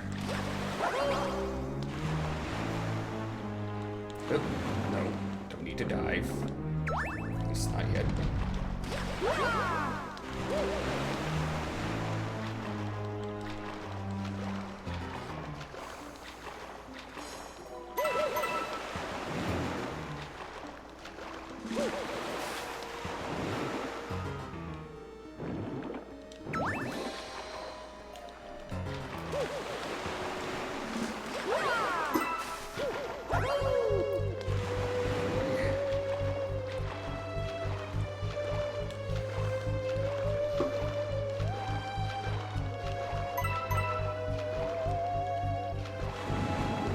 I did miss a purple coin down here.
Got it.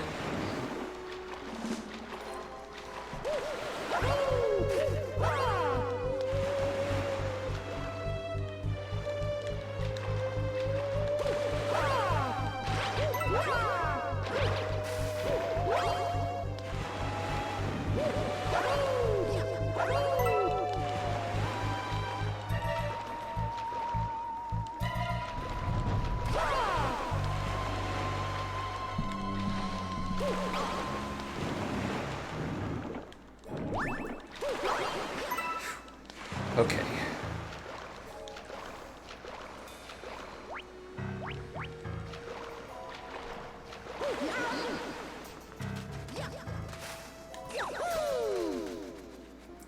Some coins up here.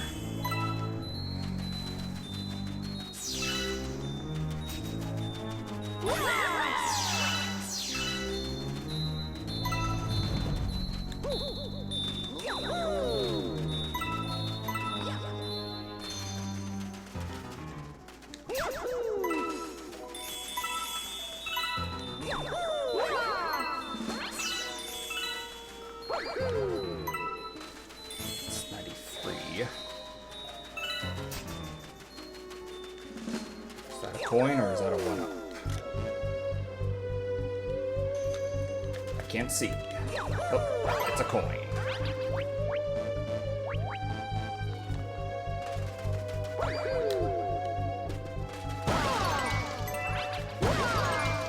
Break these open just to make sure.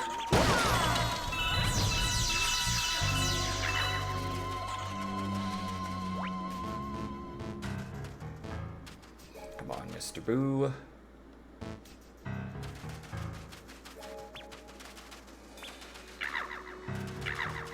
Okay, whatever. Okay, 95.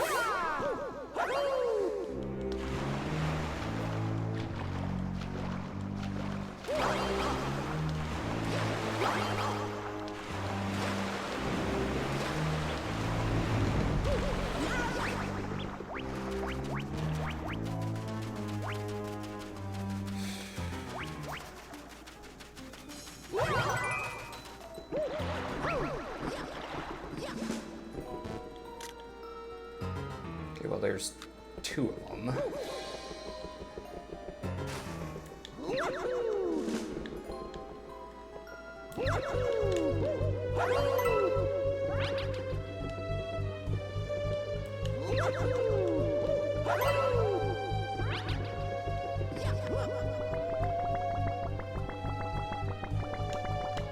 There's one over there.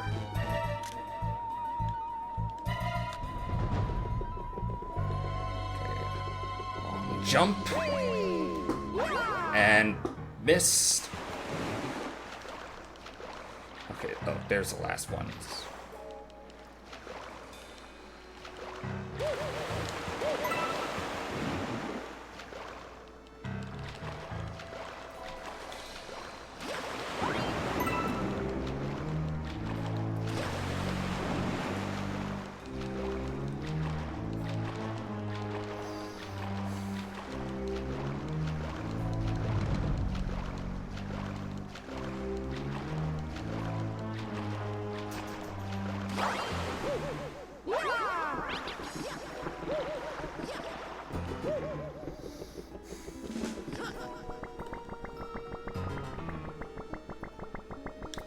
Nice pole work there, Mario.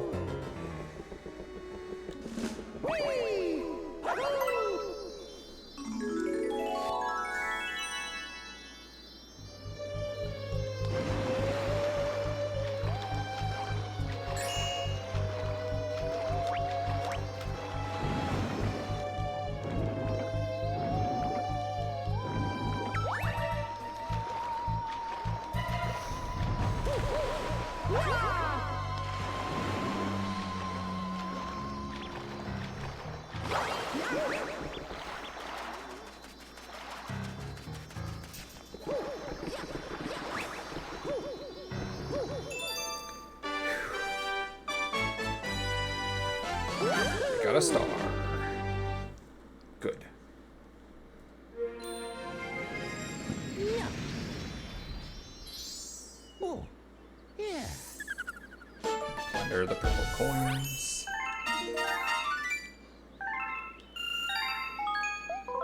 Save.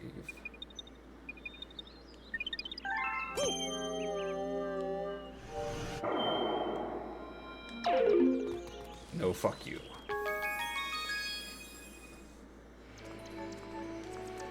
I don't care how bad the melty molten purple coin thing is, I'm saving the dreadnought for last. Thankfully we talked to Mr. What's-His-Face over here. And he says he'll fling the comet somewhere else. Can I help? Move it!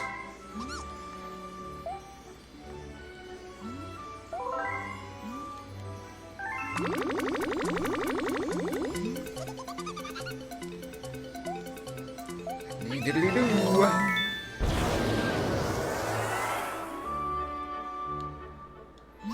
Hope that's what you wanted. It is what I wanted. So now the question is, what happens after either I collect all the stars, or if there's just one left that's a comet star that he can't, you know, can't move.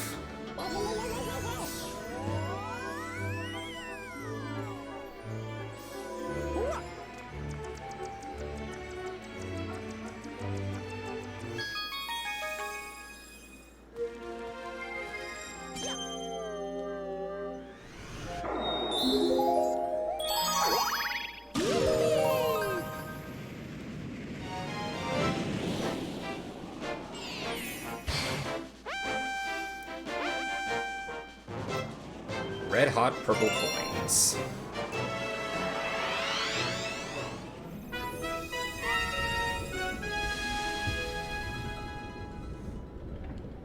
And there's a lot of them.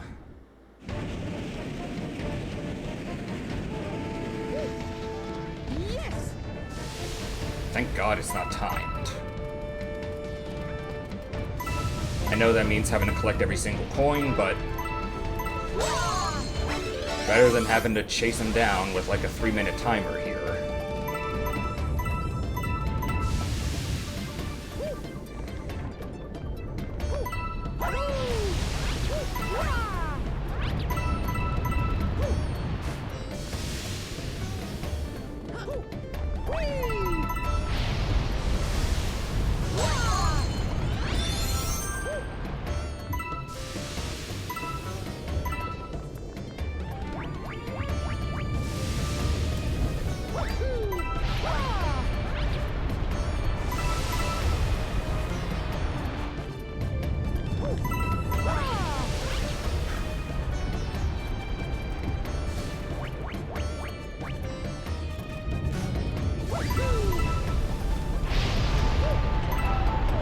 Did I miss one? Oh, that's just a purple star bit.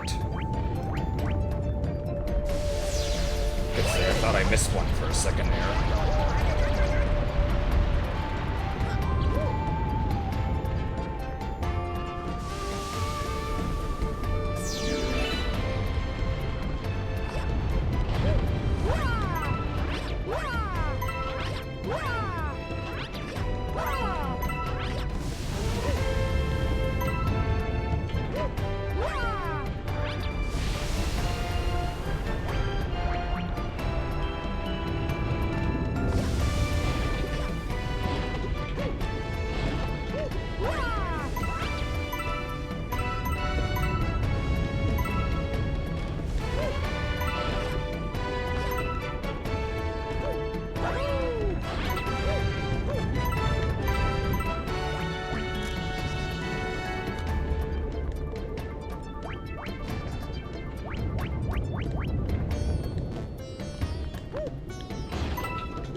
Okay, I don't know how I didn't get blasted there, but whatever.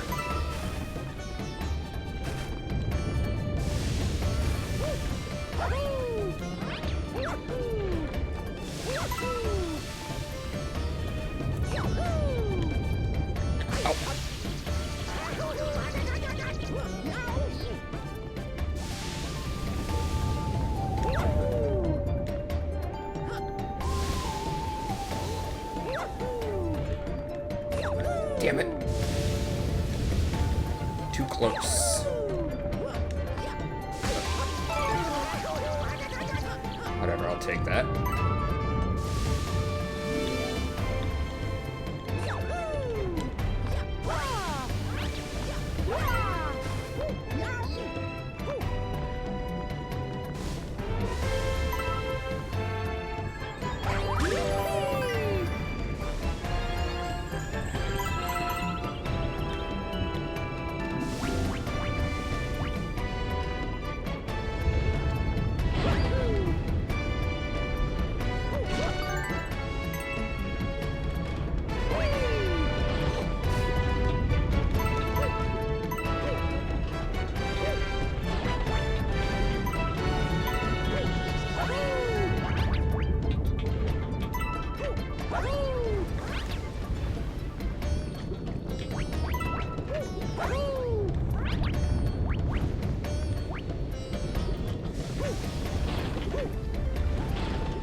Wait. I see one over there. Let's,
somehow I can manage that in one go, but when it comes to fucking Dreadnought, I get so sweaty like I fucking did a workout.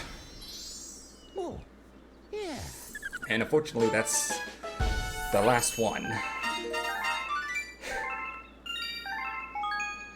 But them's the breaks.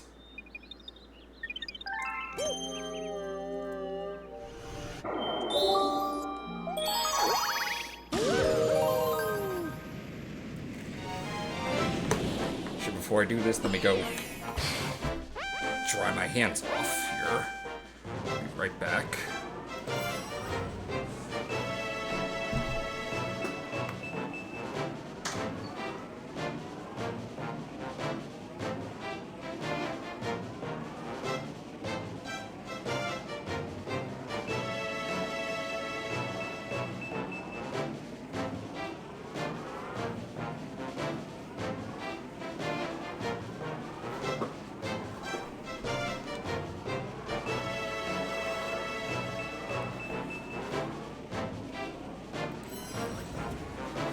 Okay, got myself a paper towel to dry my hands off.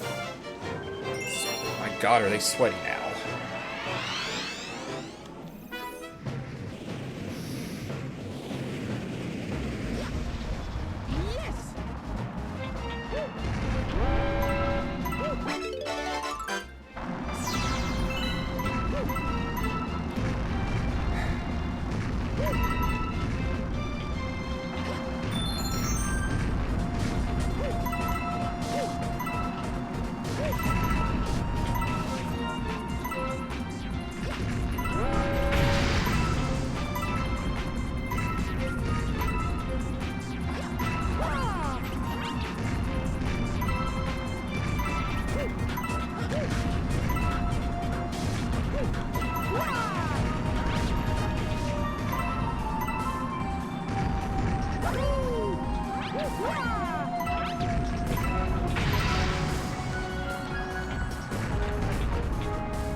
Oh! And I was doing so well, too.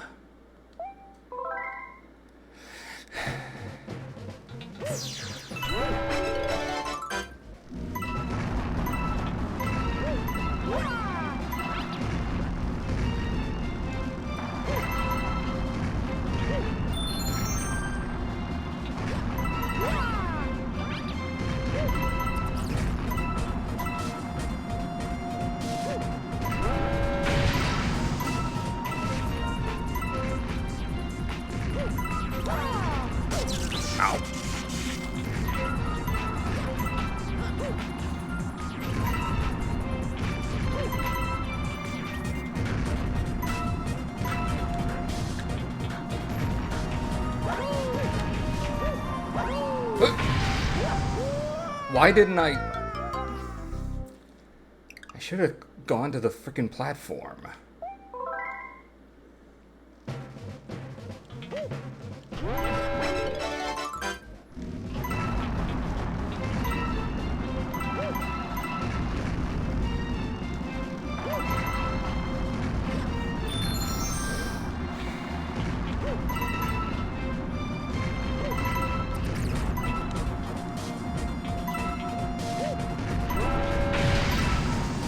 I guess I gotta remember to jump and not spin.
Oh.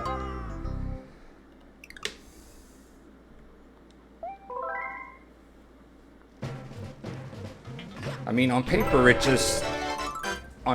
should just be a straight line, but so much shit to dodge.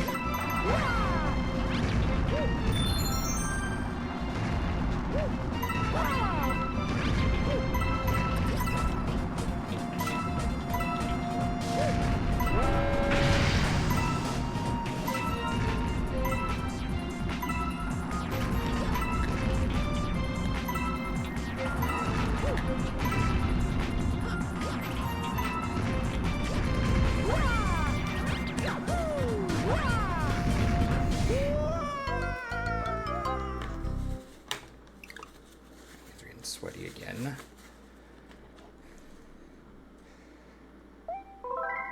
Anyone who says Luigi's Purple Coins is the hardest clearly never played this stage.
You did it! Wow, you really worked for it!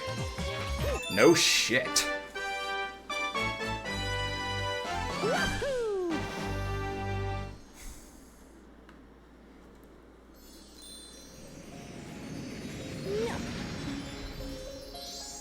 Alright, well, that's the final star, but still a couple more things before we can really say we're done.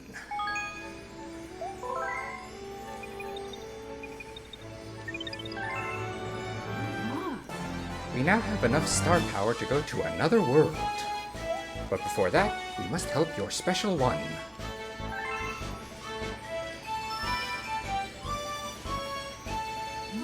Are you prepared to travel to the center of the universe? Yes, ma'am. Off we go. Just skip that because we've seen it already. Fate of the universe. Fate of my universe.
Come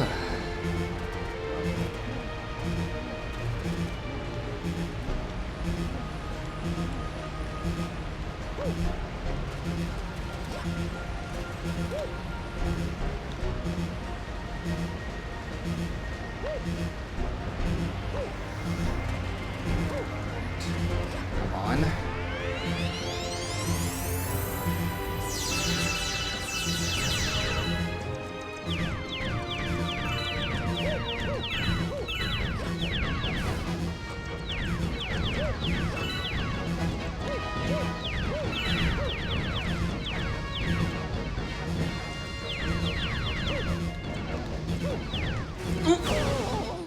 Ow. But that's okay, we at least have room for error here. Unlike the fucking Dreadnought.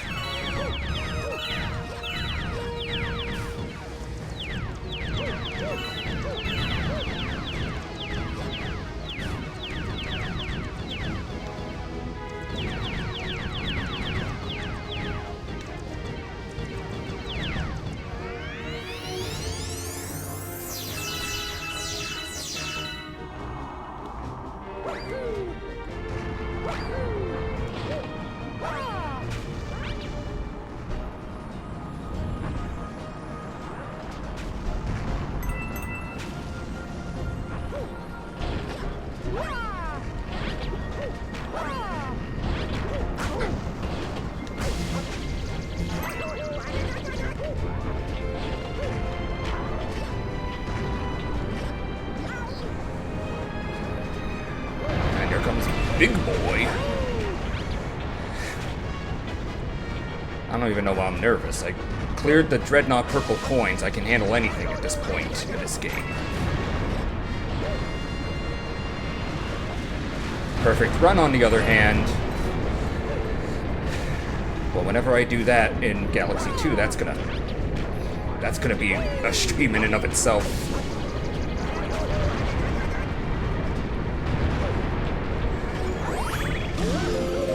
I can tell you that right now.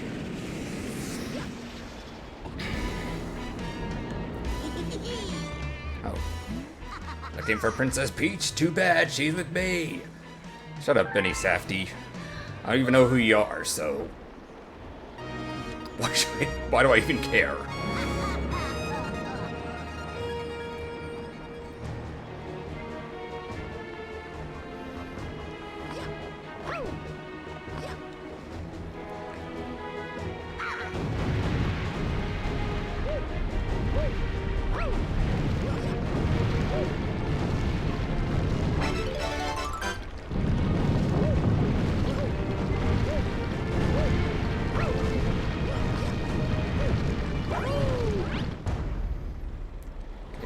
Take on Steve Nacho Libre Koopa again.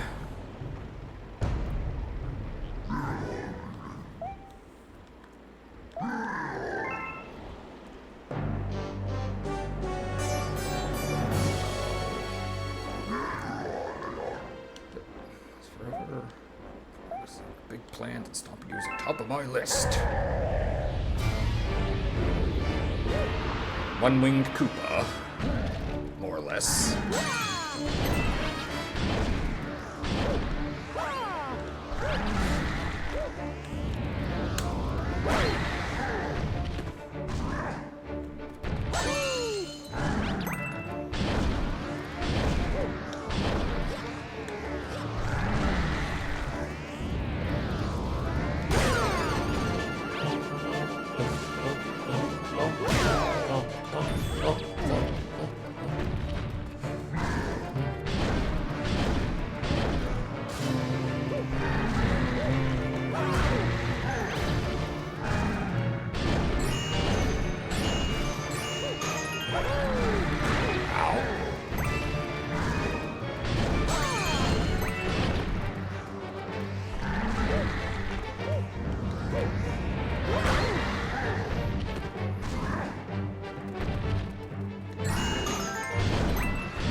Damn it, I'm spinning.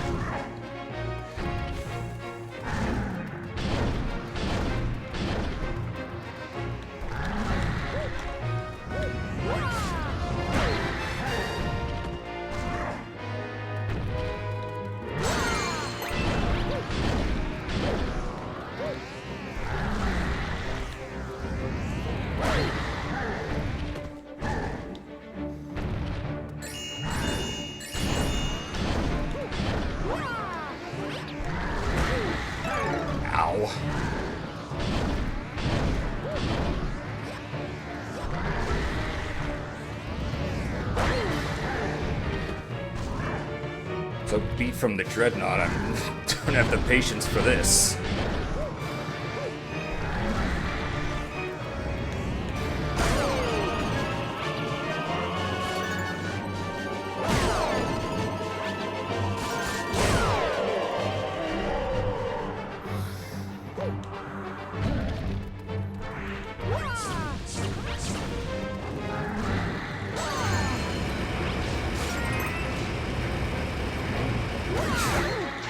Teabagged.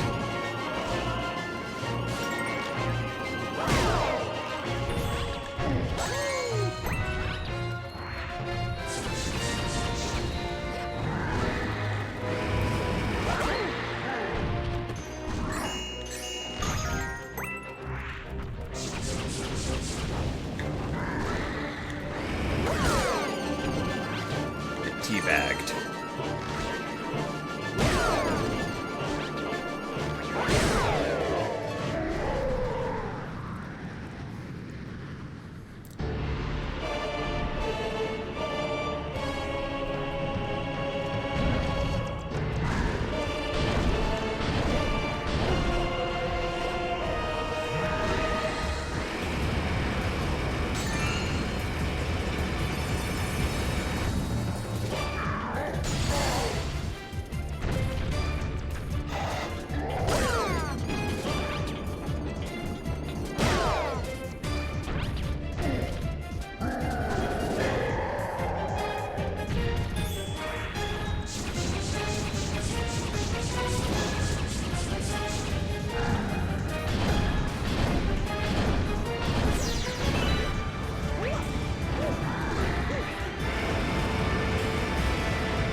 And he's down.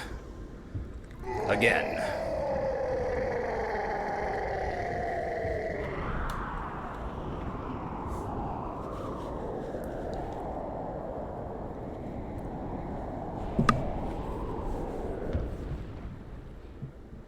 Bye, Jack Black. See you in both the live-action Zelda movie and the inevitable Star Fox movie.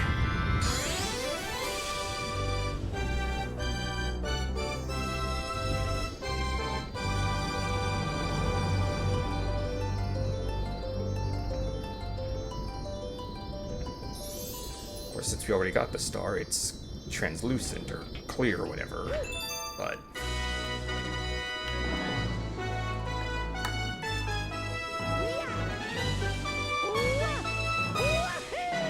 got the grand star. Again. Again.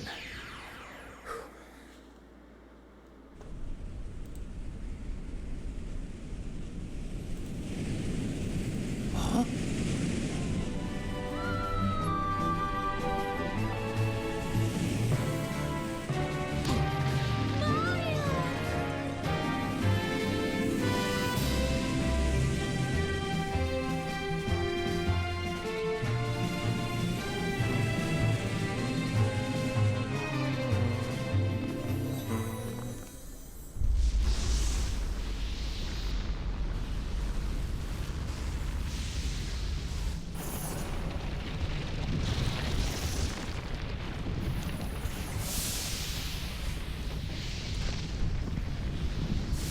Sorry, I was just getting looked to see who to raid once everything's finished here, but... anyway... Jack Black. No! I don't want to be in the Star Fox movie! Why is... Those Star Fox fans didn't want Star Fox 64 again! Even though that's all we've been asking for the last 20 years! My galaxy, my empire! This can't be happening! So saith all the Star Fox fans who are upset that the Switch 2 game is gonna be... it looks like Star Fox 64 again. But Star Fox fans for years have said that they want 64 and nothing else.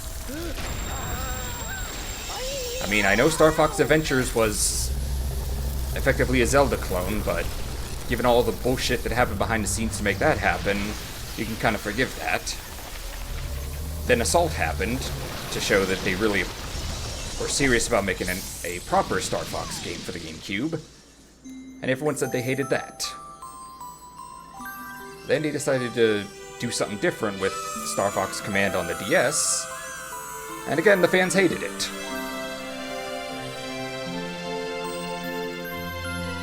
In case you're wondering why the franchise keeps going into hibernation. Because every 10 years or so they try something, and the fan base is like, nope, not as good as 64, so we're not buying it. To which Nintendo's like, okay, then the franchise is gonna go into hibernation for 10 years. Deal with it.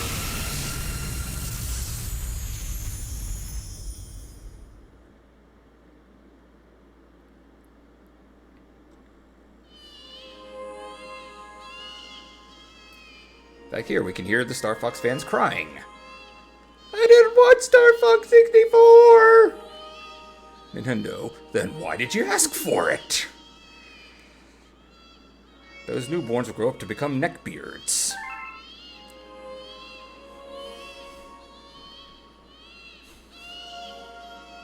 Who will complain even when they're given exactly what they ask for.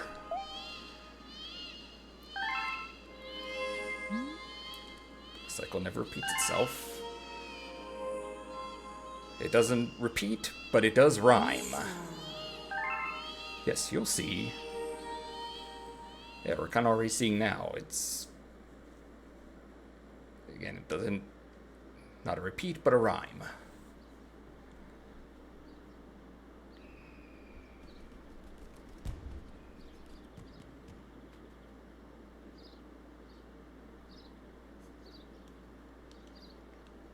Okay, I also can't skip this, even though I already seen it once. But hey, it's a good scene.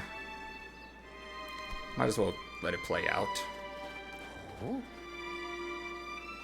I know I'm gonna have to go a little over time here to make sure I get everything I want to cover in this game. Because I'm not coming back for a 30-minute stream where I'm doing just 30 minutes.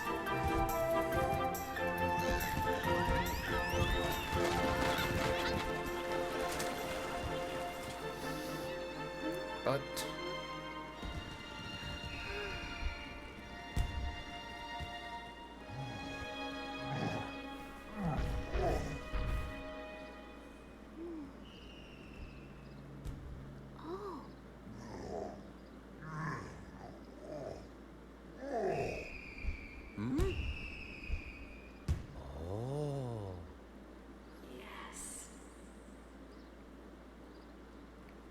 all new life carries essence of stars. Even you. Welcome! Welcome, new galaxy!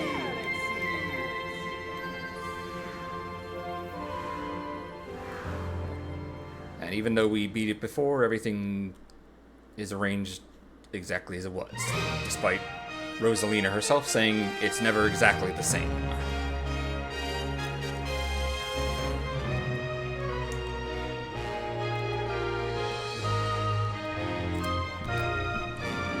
Just untangling my cords here. Okay, so since this is going to be the end, where do we put this game on a tier list? The answer may surprise you given, or maybe not, but Galaxy 1, I put it in S tier. Yes, those last few stars are annoying and a real pain in the ass, but that's the challenge. Gamers say they want challenge, and this game gives it to them. But, I mean, it was basically the renaissance for Mario, because after Mario Sunshine, fans were that game kind of a love it or hate it kind of thing. So Nintendo, I guess, initially went back to the drawing board with the ironically named New Super Mario on the DS, followed by this.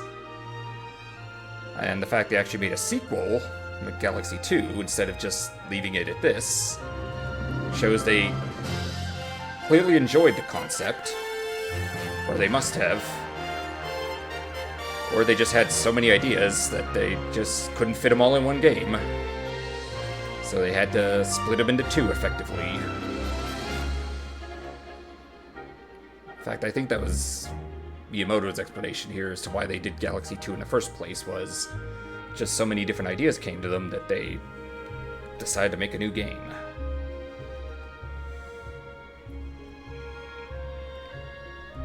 Which, you know, good on them. So yeah, S tier. I guess not really a shock, because Mario, the platformer games at least, you know Nintendo puts their all into. The same can't be said for, obviously, stuff like Mario Party, Mario Tennis, and even Mario Kart to an extent, but you know, this game essentially is to Gen Z what Mario 64 was to my generation, the millennials, and what Mario 3 and to an extent Mario World was for Gen X, and what Mario Odyssey was for Gen Alpha. And apparently as of 2025, we now have a Generation Beta waiting in the wings, from what I've heard.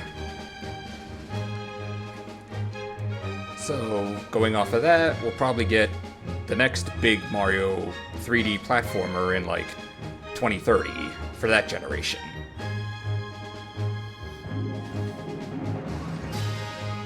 But there's, you know, Mario Wonder that they did, and Mario Maker. Not to mention, you know, Smash Brothers and the pending Smash Brothers movie that everybody wants. But, you know, yeah, I was ready. I know I felt like I was... I know I got a little heated with some of those later stars, but I want to chalk that up to the Let's Play curse. That I'm just, when you're performing, even for just a camera, you know, it just throws you off. Thank you so much for playing my game. You're welcome, Mario.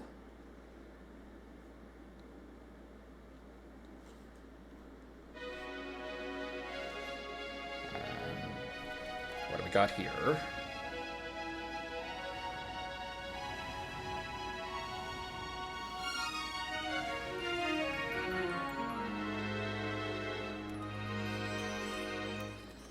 Ah, Mama Rosalina watching over from the stars.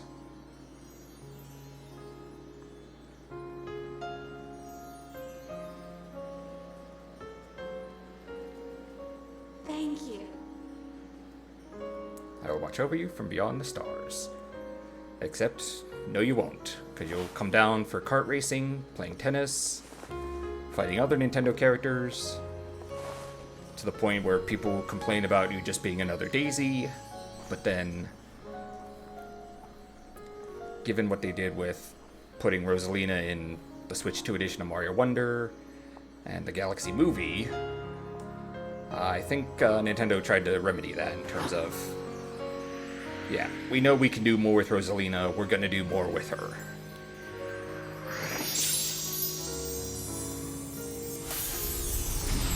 So...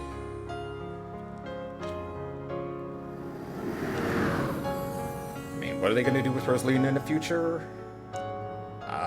I don't know. I can't see the future. But...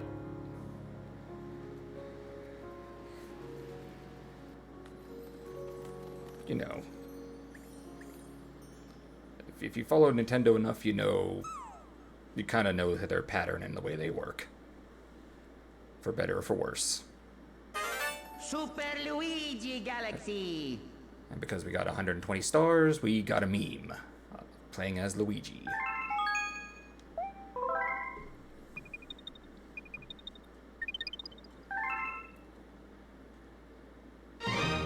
But I'm not going to go through the game again with Luigi. It's effectively the same, just Luigi's controls are kind of iffy. Or, you know, the high flying or the higher jump and slipperier controls.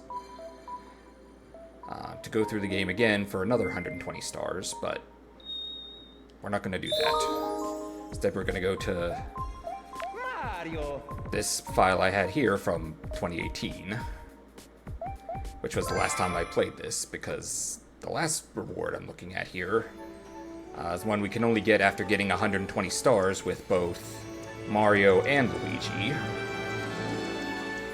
Let's see, is it over here?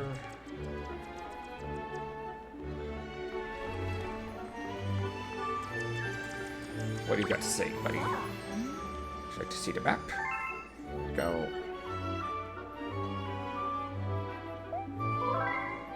Let's see, how do I find it?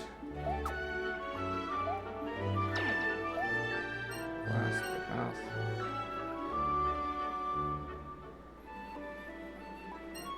Oh, what glass? The drop. Odd. Gateway Galaxy. I'm finding it at some point. So let's talk to Rosalina and see what she has to say.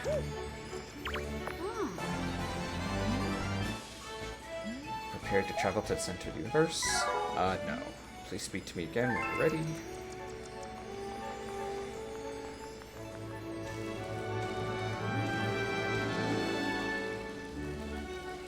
Forget how I activate that last one.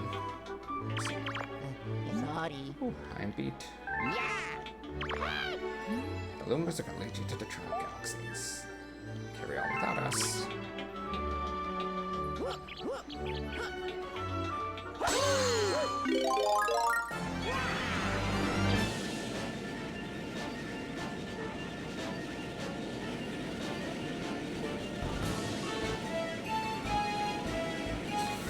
Fly up here. No, I don't want to go down there.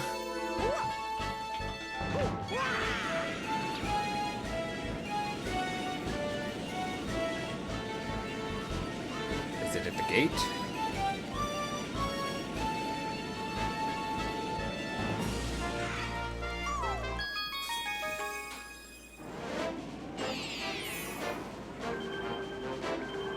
Rescue.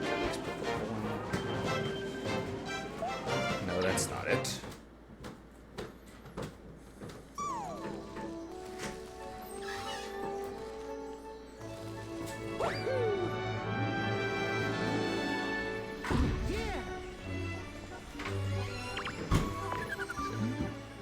Big mouth? No.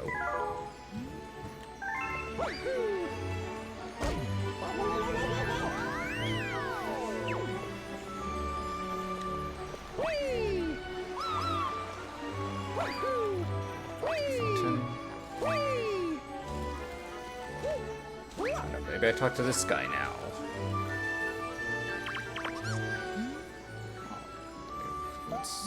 Nope.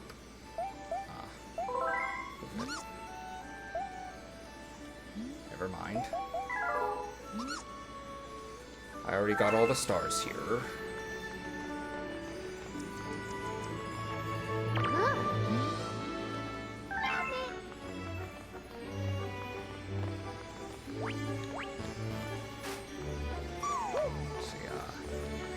Just a second. Let me look this up.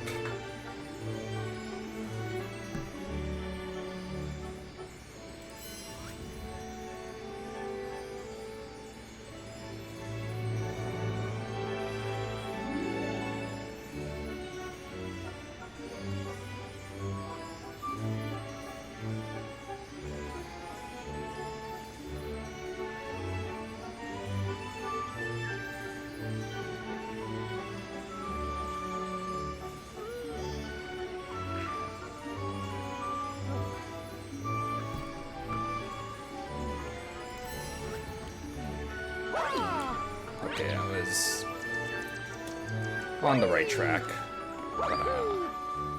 Yeah, once you've completed 120 stars with both Mario and Luigi, if you come up here, there should be a fourth Luma. Want to go to the Grand Finale Galaxy? Okay then. That's why I loaded up this file, because I'm not playing through just to show off one star, the Star Festival.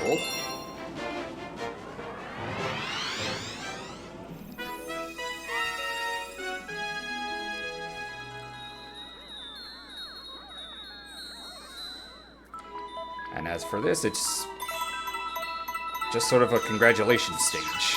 No challenge whatsoever. 100 purple coins, but no way to fall off, and no way to take damage as far as I know. I'm sure someone out there has found a way, but...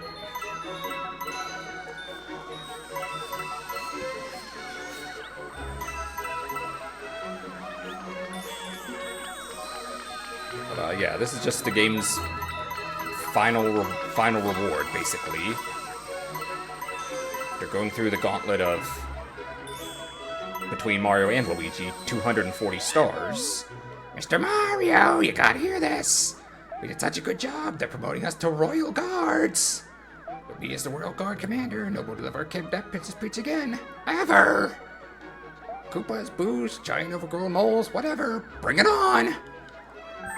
You're gonna solve puzzles, you little shit. And as for the rest of the Toads, they can't protect the princess.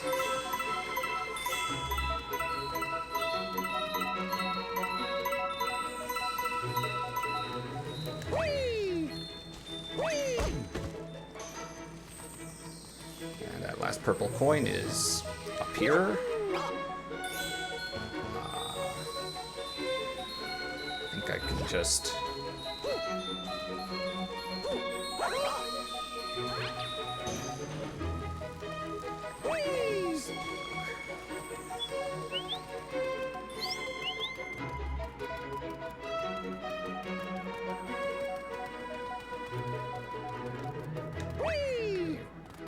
What do you have to say? Come see me once you get to purple coins. I'll have something special.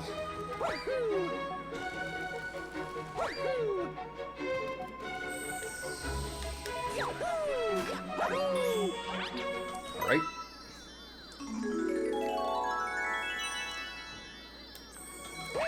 Under purple coins.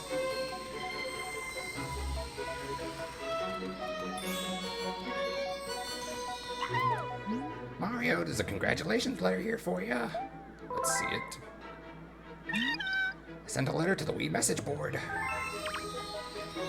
Oh yeah, that's what happens when you get all the stars. Go through it as Mario and Luigi, bringing the grand total to 242 altogether. But, Yeah. yep. Just a little good for you. We don't need to save because I already got everything. And now we head over to the library here, where we kind of... I read it once, but we'll read it again just to cover all our Let us bases. begin. It's effectively Rosalina's story. Chapter 1, The Celestial Duo. Our story begins a very, very long time ago with a young girl. One day, this girl spotted a small rusted spaceship holding a small star child. What's your name? Are you lost? The girl asked the star child.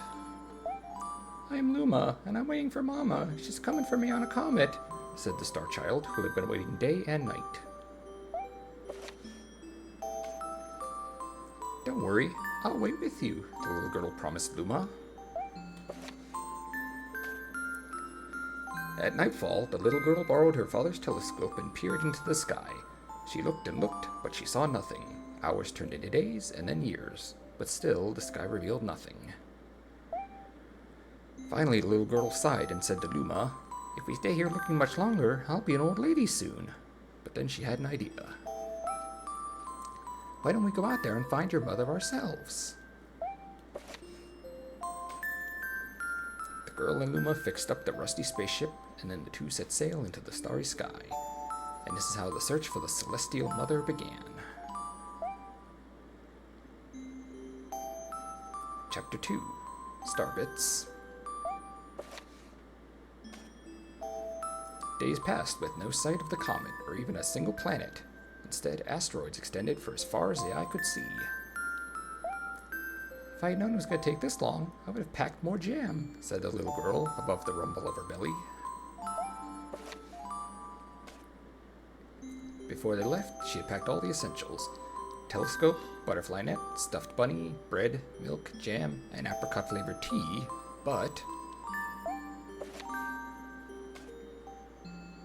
I forgot to bring water! At this, Luma burst into gales of laughter, and the girl began to pout. As long as I have starbits, I'll be fine, said Luma. Want some? The little girl couldn't stay mad after hearing this. Luma continued to laugh, and the girl couldn't help but join in. Alright, maybe just a nibble. Leaning far out of the ship, the pair began to collect starbits with the girl's net. They almost fell out a few times, but they kept on collecting. The starbits tasted like honey. Chapter 3, The Comet. A beam of light pierced through the ship's window. Thinking it was the morning sun, the girl peered through the window, only to find a turquoise blue comet shimmering at her. The little girl shook the sleeping Luma awake and shouted excitedly, "We have to get to that comet!" The pair descended on the comet and found that it was made of ice. They looked high and low, but Luma's mother was nowhere to be found. Exhausted, the little girl sat down with a flop, utterly unable to take another step. Look! Peering down at the icy ground where Luma was pointing, the girl suddenly noticed clusters of star bits encased in the ice. Pretty good, huh? Finding star bits is my specialty, said Luma, beaming. There's ice here, but it's so warm, I'll bet there's water here too. The two decided to stay on the comet for a while.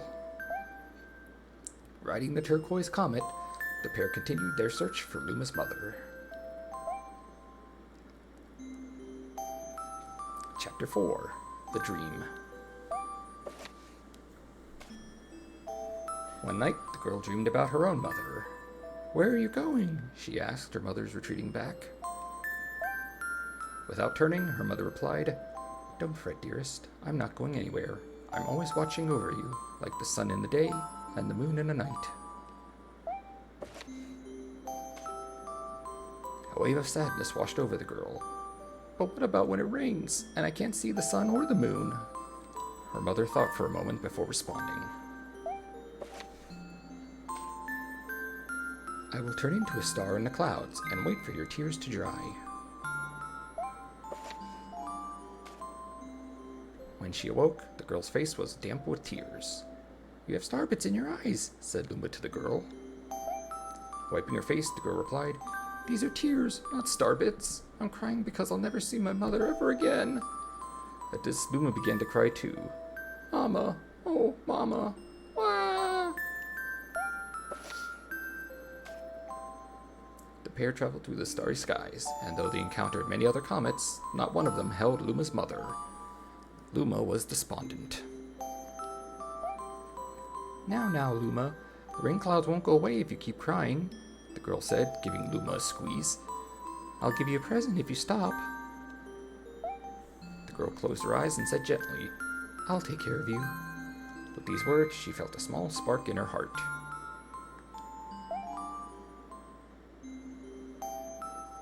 Chapter 5. Home. The kitchen will go here, and the library will go over there, the girl said busily to herself. We'll put the gate here.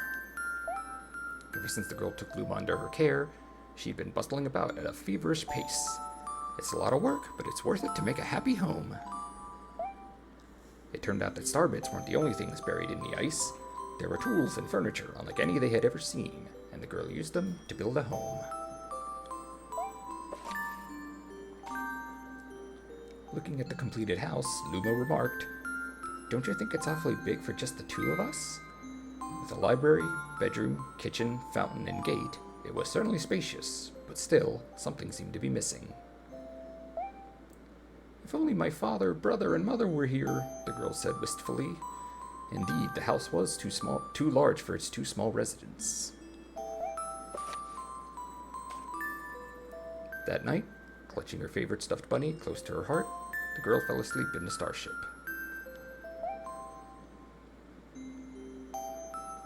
Chapter 6. Friends.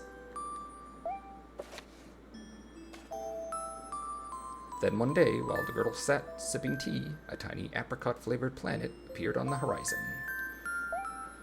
From the planet, another Luma of the same color emerged. Do you two know each other? The girl asked the two Lumas gleefully.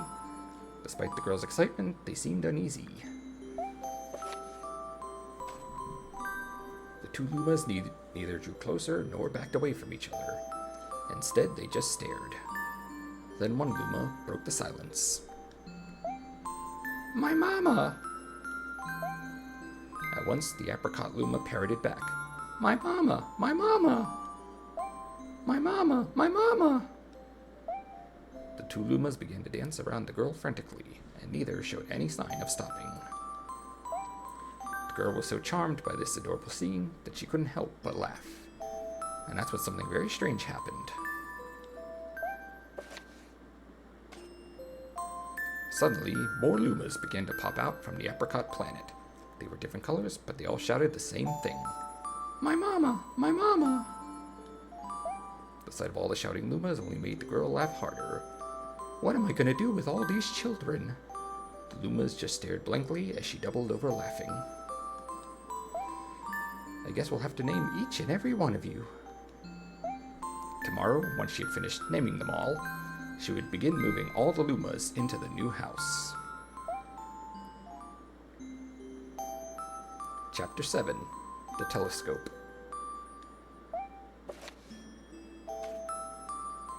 After seeing their 100th comet, a sudden thought popped into the girl's head. I wonder if my home planet is still as blue as it was. That's when she remembered her father's telescope. Peeking into the telescope, a tiny blue dot floated into sight. It was smaller than a starbit. How strange. It's so far away, but it feels so close. She twisted the knob of the telescope, and the blue dot grew until she could make out a grassy hill dotted with flowers. It seemed very familiar to her. Zooming even closer, a terrace on the hill came into view. I used to go stargazing there when I lived on my home planet. She remembered rubbing the sleep out of her eyes as she followed her father up that hill to look at the stars. She remembered how she and her brother would sled down that hill.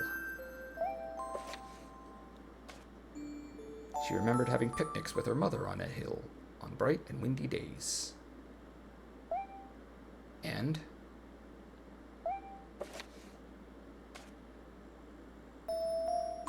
I want to go home. I want to go home right now. The girl burst into tears, and the Lumas didn't know what to do. I want to go home. I want to go back to my house by the hill. I want to see my mother. The girl was shouting now, her face wet with tears. But I know she's not there. I knew all along that she wasn't out there in the sky. Because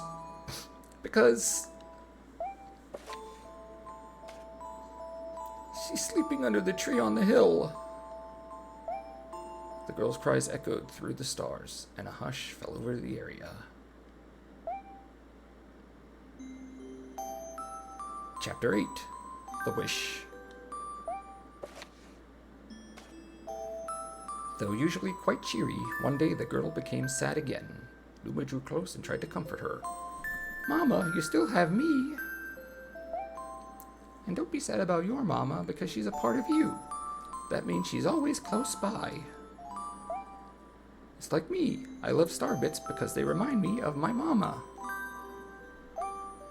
No, the girl said, unable to stop the tears. A lonely look flickered across Luma's face, but it was soon replaced by a wide grin. I have an idea. I will transform into a comet, a soaring comet that can carry you all on this journey.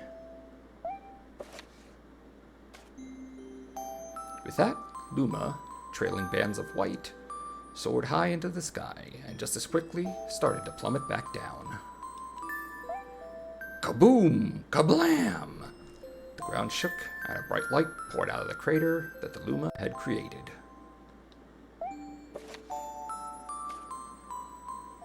The bands of light twisted together to form a comet tail. And then Luma emerged, reborn as a comet.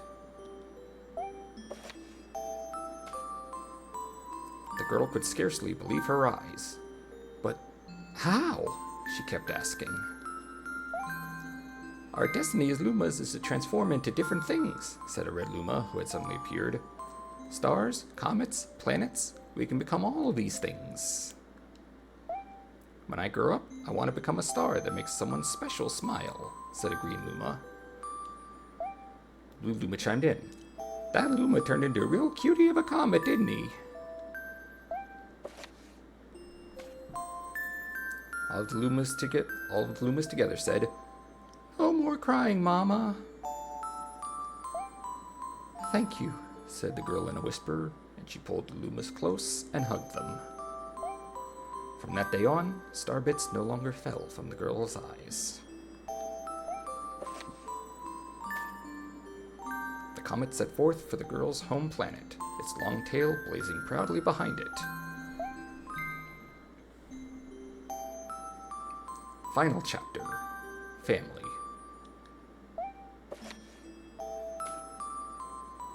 With its many lumas and telescopes, the comet was quite a sight to behold. The girl and the lumas were proud to call it home. At a welcoming party for a new luma, the girl gathered everyone in the kitchen and said in a louder voice than usual, "All right, everyone, let's make a cake. A cake sprinkled with star bits. Then it will be a star cake." The lumas excitedly began to gather the ingredients. As she watched the lumas scurry about, the girl smiled and thought to herself, "This is my family now, and I will stay with them until they're ready to leave the nest. And when they do, I'll see them off with a smile. Because that's what makes a mother happiest."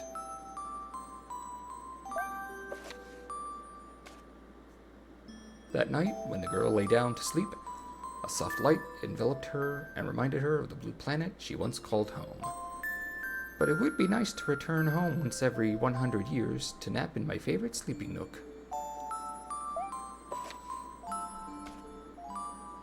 The comet carrying the lumas and the girl continues on its journey to this very day.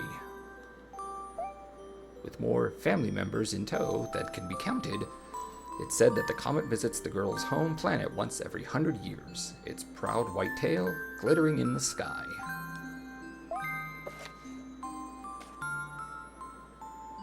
The end.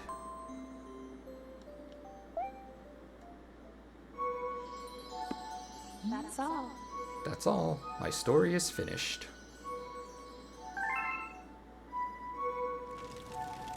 Yep, that was Rosalina's story for you.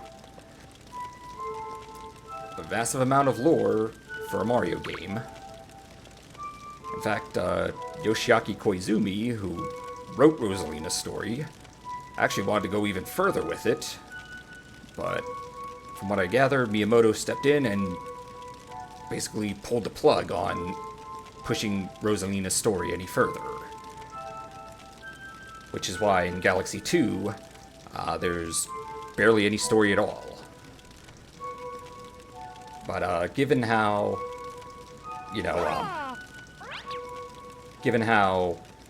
in the Switch version of Mario Galaxy 1 plus 2, they added extra parts to Rosalina's storybook, made Rosalina's storybook an actual book that you can purchase. Not to mention the Mario Galaxy movie, where they effectively confirmed a long-standing theory about Rosalina and Peach being related to one another. Eventually, Koizumi got what he wanted, I guess we can say. May have taken a while, but he got it. So, anyway, that reading I essentially will dedicate to my my niece. Granted, she's only 10 months old, so she's not going to really see this, and even reading the book would be many months away, or a few years away, but, she's effectively my child, even though I don't really... Never mind, I don't know where I was going with that, but that reading of Rosalina's story, I'm probably going to put into a highlight or something, and it will be dedicated to my niece. And also, I effectively dedicate to my own mother, good old Mama Jack, we'll call her, because coming up is actually Mother's Day on Sunday. I don't stream Sunday. I'll be streaming again on Tuesday,